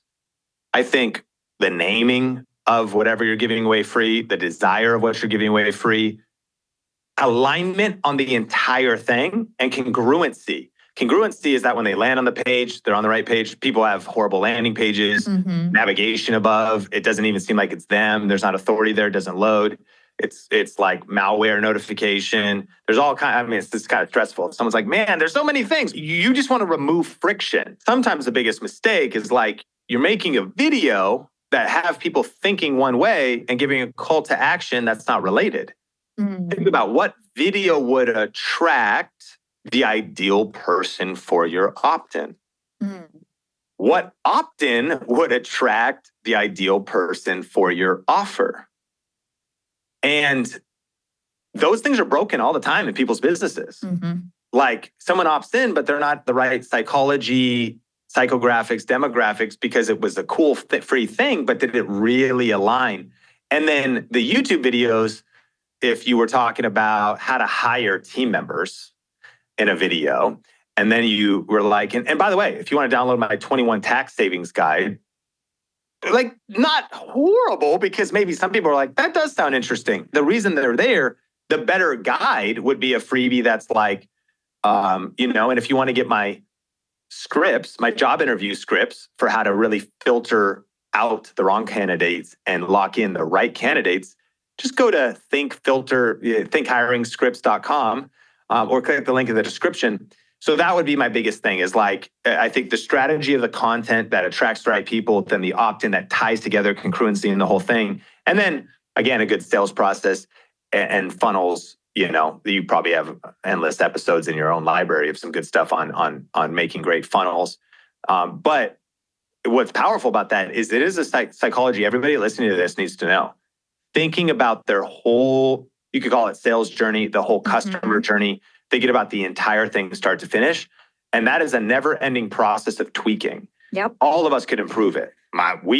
Ours is probably a 6 out of 10, and we've done pretty well. Like there's so many things that small tweaks lead to giant peaks. And so just being willing to be like, can I change my opt-in in the future? Can I change my offer page? As not even just my offer page, the checkout page and the thank you page, and then follow up. And what do I want to do next? And is that all aligned? And usually when things are not working, it's just because a piece is broken and there's some kind of like cognitive dissonance that happens or something. Sometimes from YouTube to your landing page, it's not quite what it looked like and all these little details like that. One of my favorite things to do right now is to take every sales funnel that would. Okay, so because I'm going into bottom-up forecasting and I already explained that to you guys. So basically what Sean Cannell is saying is that you need congruency. So you need to evaluate all your videos, your different funnels, and you need to see like, where is it broken? Where am I losing people? And part of that is knowing your sales funnel and actually tracking and understanding like, how many clicks do I usually get? How many people actually register? How many people actually convert, right? You need to start tracking those things and seeing if there's like incongruency. He talked about having a video where you're talking about a certain topic and then your lead magnet has nothing to do with that topic. It could be the same thing. Like maybe you're not like you're attracting a certain type of audience that's not interested in what you're trying to solve. So you need to make sure you're able to kind of evaluate your sales funnel, okay? So in summary, small tweaks have big impact. Something else that we went over earlier is that every single page or video or post that is selling has to have a hook story offer, okay? So if the hook story offer is missing, that is what's broken in general. Next, alignment is key. So the opt-in, the content, the offer all have to attract the same audience. You also want to eliminate friction. So that means like not having multiple CTAs, right? Not being distracting, making it seamless, making sure there's nothing broken in your sales funnel. So you always want to check your sales funnels. Sometimes like our like pop-up on our website is broken and then I don't hear about it until like a fan's like, hey, your pop-up doesn't work. And I'm like, oh, great. How many things did we miss? Because nobody caught that, right? So like you want to make sure that things are working and not broken. You also want to optimize with data, this bottoms up forecasting that we were just talking about, and reverse engineer success. When you have the data and the averages of what your typical sales funnel is like, you can then decide on a bigger goal and reverse engineer success by taking more action throughout your sales funnel, okay? Having more top of funnel interactions and eyeballs. All right, what was your biggest takeaway for bottoms up section and improving your funnels, optimizing your funnels? What was like one of your big takeaways from this section? Let us know in the chat. We still got, hundreds of you guys in here. So let us know in the chat. Eliminate friction, alignment. All right. So let's talk about upselling and retention. Successful brands don't rely on one expensive product. They upsell and nurture customers over time. So something that you want to think about is not only your marketing funnel. You want to think about like your marketing and sales funnels. You want to think about like your product funnel, right? You're like, where do people enter? What is the next stage? What is the next stage? What is the next stage? You don't want to just have like one $200 offer and nothing else, right? You always want an ability to sell them something more and more and more, right? So you want different levels of your offers. So this is one of my favorite videos. Rudy Maywar is like a genius when it comes to this kind of stuff. So I can't wait for you guys to hear this one.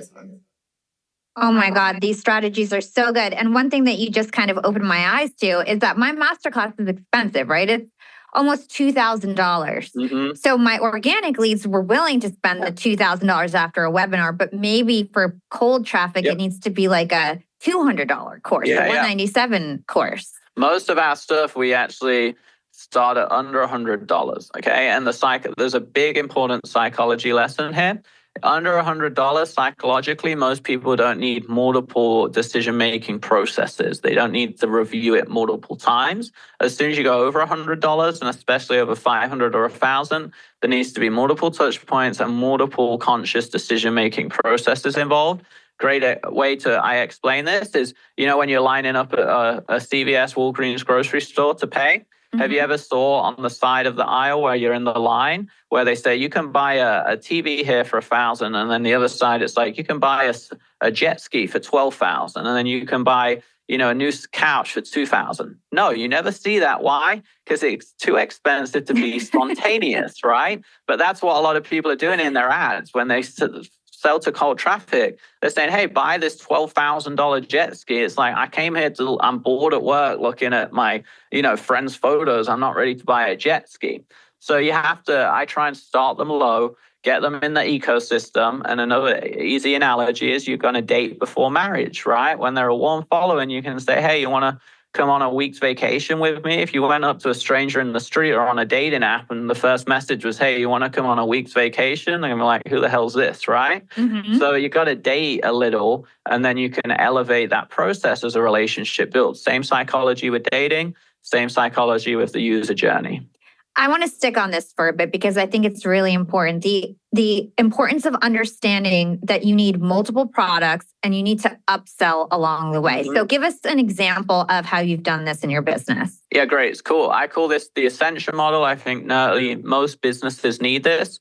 And most businesses that are successful, they have what's called a high lifetime value. So they have multiple products to elevate people through, right? And obviously the exception again is maybe billion-dollar brands. Louis Vuitton doesn't sell something cheap, but most people that buy a Louis Vuitton bag don't walk around the shopping mall, have zero clue what that brand is, and just go, oh, I'm going to buy a $1,500 handbag. They've wanted a Louis Vuitton for 3 years because their favorite celebrities, influencer, and older sister all had Louis Vuitton bags. So again, you got to realize the psychology is different. For most of us that aren't Louis Vuitton or anything like that, we need these multiple touch points. We need free content. We need opt-in based content where people just give their email address or phone number. You want generally some sort of a lower ticket content, which is the first date. You're getting them in the restaurant. And then you need some content where they can start dating you, maybe move into the house, which is what we call middle tier content. And then you want your high ticket content, which is when they're going to get married to you and have kids, right? So if you imagine it just like that, the easy way to understand it, right? The first date is the first message on a dating app or whatever. I saw 60% of people that meet these days are through dating apps now, kind of crazy. But, wow. So that first date is that first touch point. And then you just take people through this sort of journey. Well, I've been marrying everybody, apparently. Well, the good thing, the nice thing is you're a big brand where so many people want to get married to you. But now you've said, I want even more people to get married to. And now you've got to kind of start over again over here. And you just got to warm them up a little bit first. So good. So good. I love that advice. So talk to me, guys. How are you going to start dating your customers? What are you going to do to move them up your product ladder? How are you going to get them to start with you and then start to date them so that you can upsell them? Okay. Talk to me in the chat. Freebies, lower tier content. Yeah, I loved his advice of starting with an offer that's under $100, right? Starting with an offer that's under $100 that's going to be like, you could just sell that directly off your social posts. You could just sell that from DMs, right?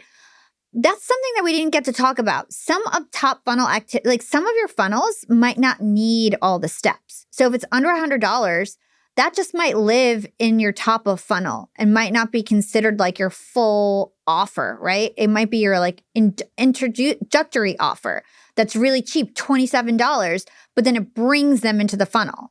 So like your lead magnet, if it's really good, can be really inexpensive and be like your first actual product, right? So that's like something to think about. Okay. What would your low ticket offer be? Drop it in the chat, right? Just brainstorm. What could your low ticket offer be? What could you sell for under $100? PDF, free readings. Yep. Okay. And can you guys think of a high ticket offer? What would your high ticket offer be? 20K event, coaching, group program. So a lot of the times your your high ticket offer might be like a mastermind. It might be a mastermind event. It might be one-on-one coaching instead of group coaching, right? So it could go from like a simple like ebook that you sell to maybe like a course or coaching offering to then a live mastermind or monthly mastermind that's a lot more higher ticket. Right? So you want to think about what is you never want to launch something and not have something more expensive to sell to your existing customer. So at least you need 2 offerings, one to get them in the door that's lower ticket and one offer that's going to upsell them. As a customer support specialist, how do I upsell? I think you're going to have to think about what problems your customers have. Like this is way too broad. So like you need to think about like who's the person that you can help. Are you going to help other customer support specialists be better customer support specialists? Or are you helping a certain type of client in your industry, right? So you need to think about who your customer is. Okay, so let's talk about advanced monetization features with Teachable. So Teachable lets you do awesome things like subscriptions. They let you bundle offerings. So you could bundle your course and your coaching or your free or your digital download and your course, right? So you can bundle things. You can also upsell people. So once they're finished downloading your digital asset, you can then ask them if they want to buy the course, if they want to sign up to your program, right? So you can take them on this journey, right? You can do order bumps, you can do coupons, promo codes, literally everything you could think of that you need for digital online business is available on Teachable. So right here, we have a demo on upsells and bundles for Teachable. And then we're going to go into our last section of classes, just a 2-minute demo or 1-minute demo. And then we're going to go into our last section of class, which is all about retention and loving your customers. Back again to show you one more interesting feature before we finish. Like Hala was talking about, when it comes to upselling your audience, Teachable has a built-in tool that makes it really simple to do just that. Now, if we go back to the curriculum, one last thing I want to feature here is the upsell feature. Teachable automatically generates a next step section, and I want to build on that and upsell. In this case, I want to upsell the Podcasting 201 course. So if someone finishes my 101 course and wants to go deeper, here is an immediate opportunity to do so.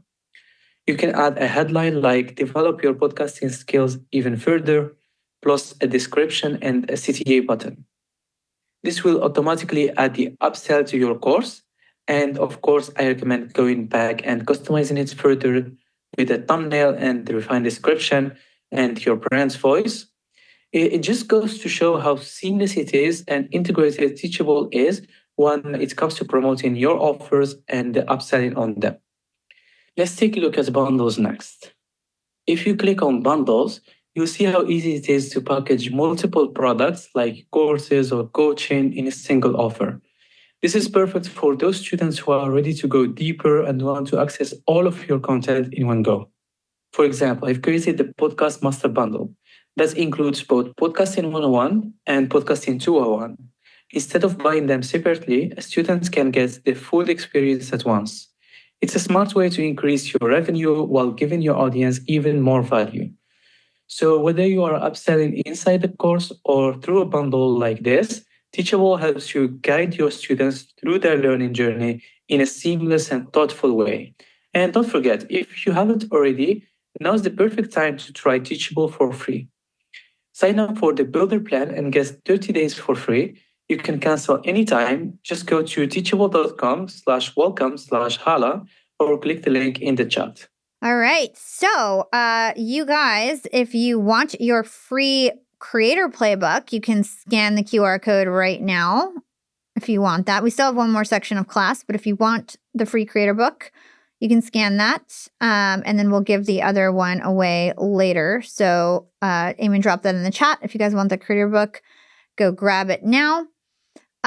So Teachable allows you to do a lot of things with retention as well. We're about to go into the retention section.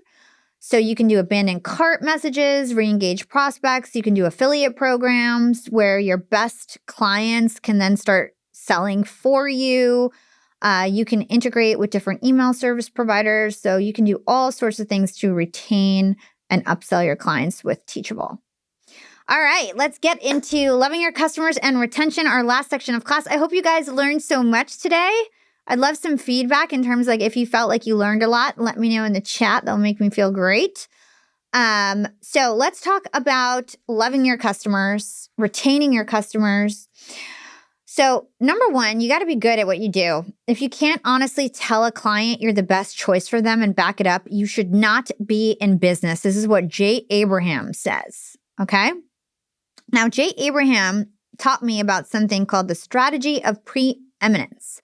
And this is something that after he told me about it, I could not stop thinking about it. And it's dictated the way that I treat my clients and how I think about my clients and my role with them. So let me play this for you guys. What does a preeminent business look like? Well, it's interesting. The preeminent business is seen in whatever category, high price, low price, product, commodity, service, as the only viable choice. It's the most trusted advisor, the go-to source that you would turn to for life for yourself and anyone else you would referred to them. And I spent a week interviewing everybody that was critical in the business. And I took literally thousands of pages of notes, and I distilled it into what I called the strategy Preeminence. And it starts with this belief that you want to be the most trusted advisor, the only possible source they could turn to, and that the only way you can do that is by caring more, doing more, being more in the eyes of the audience. And you can't do that if you're not willing to, first of all, examine, understand, appreciate, acknowledge, recognize how your audience is, and not just superficially, but as a human being. The next is you have to have a positioning that is distinctive. You have to have a point of view that animates their spirit and gets them thinking differently, whether it's more depth or whether it's a different take. You never allow anybody to buy more than they should or less than they should, not because you're going to lose money, but because you're always guiding and advising them as their most trusted advisor and what's going to give them the best outcome for what they're doing. If you had a bottled water shop and a water bar, and I came in and wanted to buy 1/2 glass, and you sold it to me without first making sure that I knew that I needed 7.5 more of those each and every day, and you let me do it without making sure I was aware, you wouldn't be preeminent. You would be opportunistic. It doesn't mean I have to do it. If you sold me eight glasses, but I only came every 2 days, and you didn't do the same to make sure in between I was aware that you can't save those 8 glasses, you would be stealing from me. The next thing is you have to put into words feelings, thoughts, aspirations, intentions that the prospective buyer has never felt or experienced before. The next is you have a moral responsibility, a privilege, and an opportunity if you really are operating at a higher level and you're bringing a higher level of value, caring, protection, enhancement, whatever your product or service delivers, to not let the person not buy from you if they should, and not buy from your competitor, not because the competitor is a so-and-so, but because the client will be to serve. I use the word client very, very purposely. Most people call someone they do business with a customer. If you look up the Webster's definition, a customer, it's someone who buys a commodity or a service. If you call me a customer, what you're saying between the lines is I'm no better than everyone else. That's not what you want. A client is someone under the care, the protection, the well-being of another. When you fall in love with your client and you live to see your product or service animated at work in their lives, and you take great pride in knowing you're creating that. If you're selling something that's expensive or not, but you know that when it's at work in their life, it's protecting, enhancing, enriching, and entertaining. Jay gave some really great advice about how to become the preeminent business in your industry. And essentially what that just means is that you're the go-to person. You're the no-brainer. There's nobody better than you. And there's a few things that you need to do to become that person.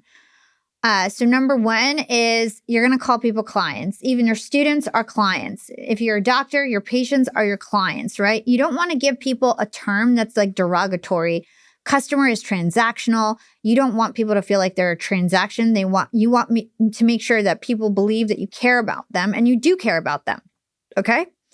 Next is empathy. So you want to understand people's problems, right? You want to speak to their dreams, their fears, their frustrations. You want to be relatable. You want to speak directly to what matters to them. This is a lot of the stuff that I was teaching today, right? So you want to make sure you have your hero story. You want to make sure you understand their dream outcome, all the objections that they might have, the fears, the limiting beliefs. You want to help build them up. You want to do what's best for them, even if it's not you. Trust is more important than the immediate sale. Okay, especially the more high ticket you are. It might take years to convert somebody. You want them to trust you and know that when they're ready to buy, they're going to you and nobody else. Okay, you want to lead with value. You want to help people before they buy from you, when they're buying from you, after they bought from you, you still want to help them. Okay, you want to lead with value no matter if they buy from you or not. You want to give away your best information for free. You want to serve other people. You also want to elevate your language. You want to be sincere, be visionary, make sure that your mission, your wider mission resonates. They know that you're not out there just for the money. You've got some bigger mission aside from just making money, right? And you're clear about that mission. That is how you become the preeminent business in your industry, okay?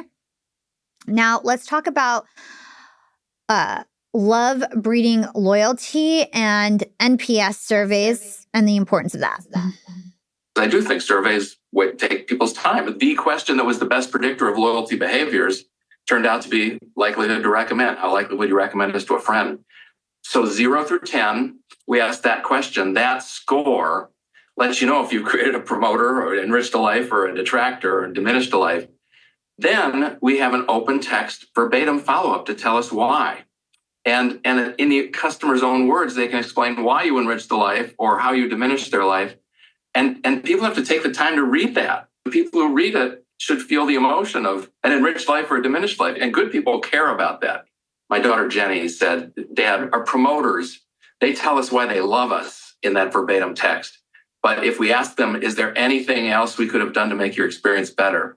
They tell you good ideas that they can innovate and make you even stronger. And remember, your promoters, they're your biggest fans. They want you to succeed. You're a part of their personal brand because when you refer someone, you're sharing your personal identity, your reputation with the brand. It's a big deal. And those people care about you and they want you to succeed. So give them an option to give you their best ideas. But don't go past 3. There's just no way that customers should be answering 5 or 10 questions. So what are the ways that companies can love their customers and drive more promoters, more customer loyalty?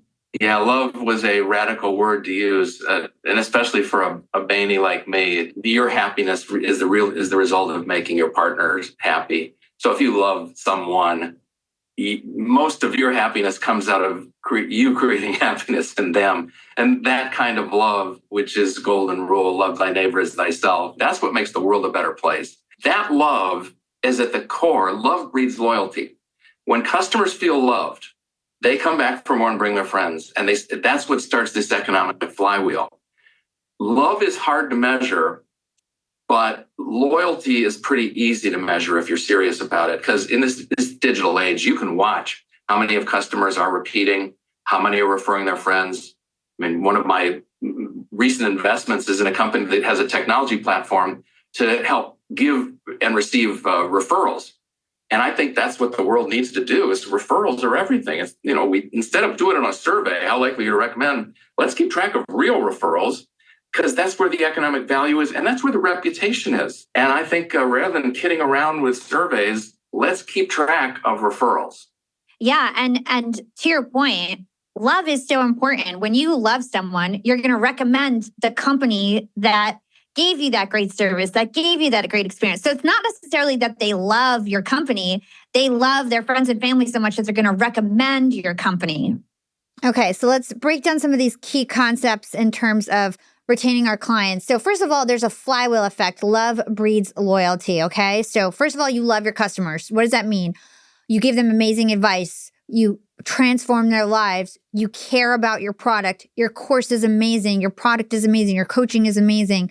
You improve their life. You show real care. You can actually do what you say you're doing, okay? That's going to build you super fans. Your happy customers are going to become loyal. They're going to support you. They're going to share feedback. They're going to cheer you on. They're going to tell you how to make your service better and better. And then they were going to refer you to more people because, again, it's not about that they love you so much. They want to boost their own status by giving somebody else the secret sauce, which is you. Okay? So it's not about them loving you so much. They love their friends and family so much that they want to increase their own status by offering your amazing product and service because they trust you so much. If they don't trust you're going to do a good job, they would never say your name to other people. So if you're not getting referrals, that really means that your clients don't think that you're the best and they don't trust you enough to share with their loved ones. Okay? So if you're not getting referrals and people signing up, like bringing their friends to your business, that's a telltale sign that people aren't exactly happy with your service, and you're going to want to do a customer satisfaction survey to understand why are they not recommending you to other people. Now, once they recommend you to other people, You love those people. They're going to become your super fan, give you feedback, make your product better. They're going to refer you to more people. And that flywheel effect keeps happening. Okay. So you actually want to track your referrals. At my agency business, I do 0 advertising, 0 promotion. I never really even talk about my LinkedIn agency and podcast agency, and it is 100% a referral business. I only just get referrals, and I have a wait list of clients through my clients. And it's a small agency. I don't take a ton of clients, but it just goes to show you don't even have to do advertising if you love your customers enough and if they become your super fans that refer you, okay? So what are some things that you can do to promote more love with your clients and your business? Number one, you're going to want to launch an NPS survey. So an NPS survey is really standard. It's just 3 questions. How likely are you to recommend us to a friend or colleague, 0 to 10? What is your primary reason for your score? Is there anything else we could have done to make your experience better? So that's going to give you feedback. It's going to understand if they're going to recommend. The other thing to track is how many referrals you're actually getting. Okay, how many referrals you're actually getting per quarter or whatever. And you can see if those referrals go up, that means you're loving your customers more and they're trusting you more to tell them to their loved ones, right? So you want to build love into your retention plan. This is something that I'm actively doing with my agency because as you build a business, you start to get off the ground, right? So I used to talk to my clients every day. I used to talk to my clients on text every day. Now I have a 60-person team. So what does that mean? When people launch their social profiles, I'm sending them an email. Congratulations on your launch. I'm congratulations on your first viral post, or let me know if you want to chat and have a performance call. So I'm trying to become more personal. You can do things like birthday milestones or, hey, you've been with us a year. I just want to say congratulations. So milestones related to timeline of their journey. You can do custom emails, custom DMs. You can send gifts. So sometimes we send our clients Christmas gifts. We send our clients birthday gifts. We send our clients random gifts. So we'll send gifts all the time and try to build love. I try to be personal with my top clients in terms of texting them and things like that. So how are you going to build love and maintain that relationship? Something else I do with the podcast is I'll invite my clients on my podcast. I'll invite them out to dinner, right? So what are you going to do to really build that love where people are going to feel like you're the number one person because they care about you so much and your product is good? And another thing to note is that people will choose customer service over product every single time. You could have a big mistake happen in your business. Something goes wrong, or let's say you're 80% of where you want to be in terms of the quality of your product. If you have 100% great customer service, people will always choose customer service over product. So that's the other thing to keep in mind. It's if you can keep your customer service good, people will retain even when mistakes happen, okay? You also want people to feel like a tribe, okay? So how can you get your clients to know each other, okay? So is there a community? Is there a name you can call them? Is there internal newsletters that you can launch? Is there a Slack channel you can launch where people can talk and feel like they're part of a tribe? On a Teachable, they've got communities that you can create, forums you can create. So if you can make people feel like they have a shared identity, they're much less likely to leave because they feel like they're part of this tribe that they don't want to leave, okay? So if you can create an identity and a tribe around your service, that's going to make things really sticky. You can launch an affiliate program where people can get incentivized to actually bring you clients, okay? I've seen this kind of backfire too. Once you put money around it, if you're already getting referrals, don't do an affiliate program, because if you're already naturally getting referrals, sometimes making it monetary will actually turn people off where it was from the bottom of their heart. Now they feel like they're being manipulative to their friends, right? So affiliate offers work more for lower ticket stuff, courses, but for a higher ticket stuff, you don't really want to do an affiliate program because those types of people won't want to do that. They just want to share and increase their status by sharing your offer, okay? And you want to track your referrals and your projects. Progress. Sorry, guys. You want to track your referrals and your progress. So those are some tips for love breeding loyalty. Last thing on Teachable is that they create forums and communities. So that tribe aspect that I was talking about with your course or your coaching, you can do that with Teachable, which is really awesome. And so that's it for today's webinar. Now we're just going to go over all the free gifts. So if you guys want to get your free month of the Builder Plan, that's an $89 value. Just scan that link.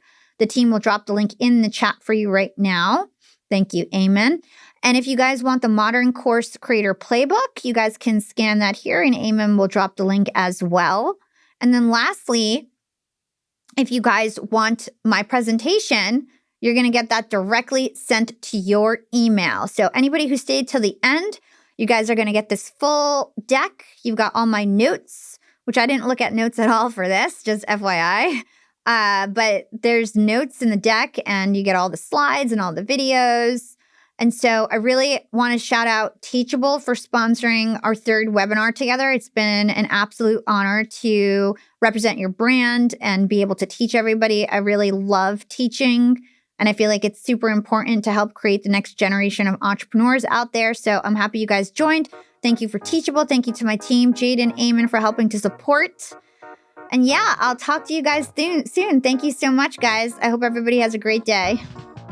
Yeah, fam, that's a wrap. Thank you so much for spending time with me on this YAP Live webinar presented by Teachable. And I know how busy life gets, so I appreciate you showing up for yourself and your business today. And my goal today was to equip you with a clear, actionable framework inspired by my own journey so you can confidently monetize your expertise. Now you have the full blueprint for building a powerful sales funnel that turns attention into income. We walk through how to package your expertise into offers people actually want, how to create simple but effective lead magnets, and how to nurture your audience with real value before ever making a pitch. You also saw exactly how to set this up inside Teachable, from landing pages and email integrations to payment processing and upsells, and how easy it is to automate your entire system so you're not constantly chasing sales. Teachable really does make it simple, especially with their Builder Plan, which you can try for free for 30 days. And as a special thank you for listening to this webinar, Teachable is giving you a free month of the Builder Plan, which is an $89 value. Just head to youngandprofiting.co/teachable to claim your offer today.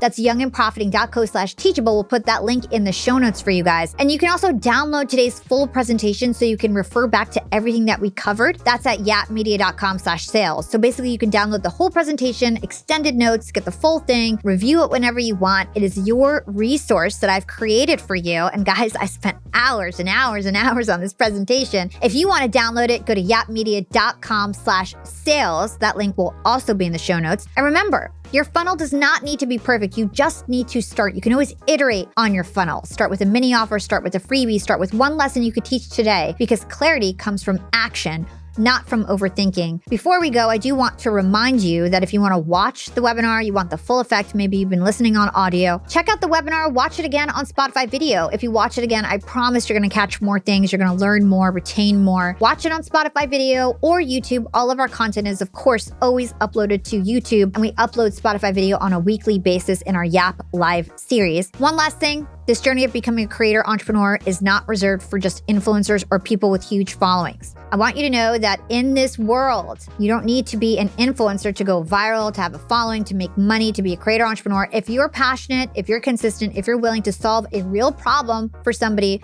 that has demand, you're already qualified to get started. So I believe in you. Now it's your turn to believe in yourself. Take what you learned today and go build. Thank you so much for listening to Young and Profiting Podcast. Before we go, I did want to thank my team, Eamon and Jaden, for helping me with this webinar. Jaden, thank you so much for hopping on early, for warming everybody up, for promoting on social, driving so many attendees.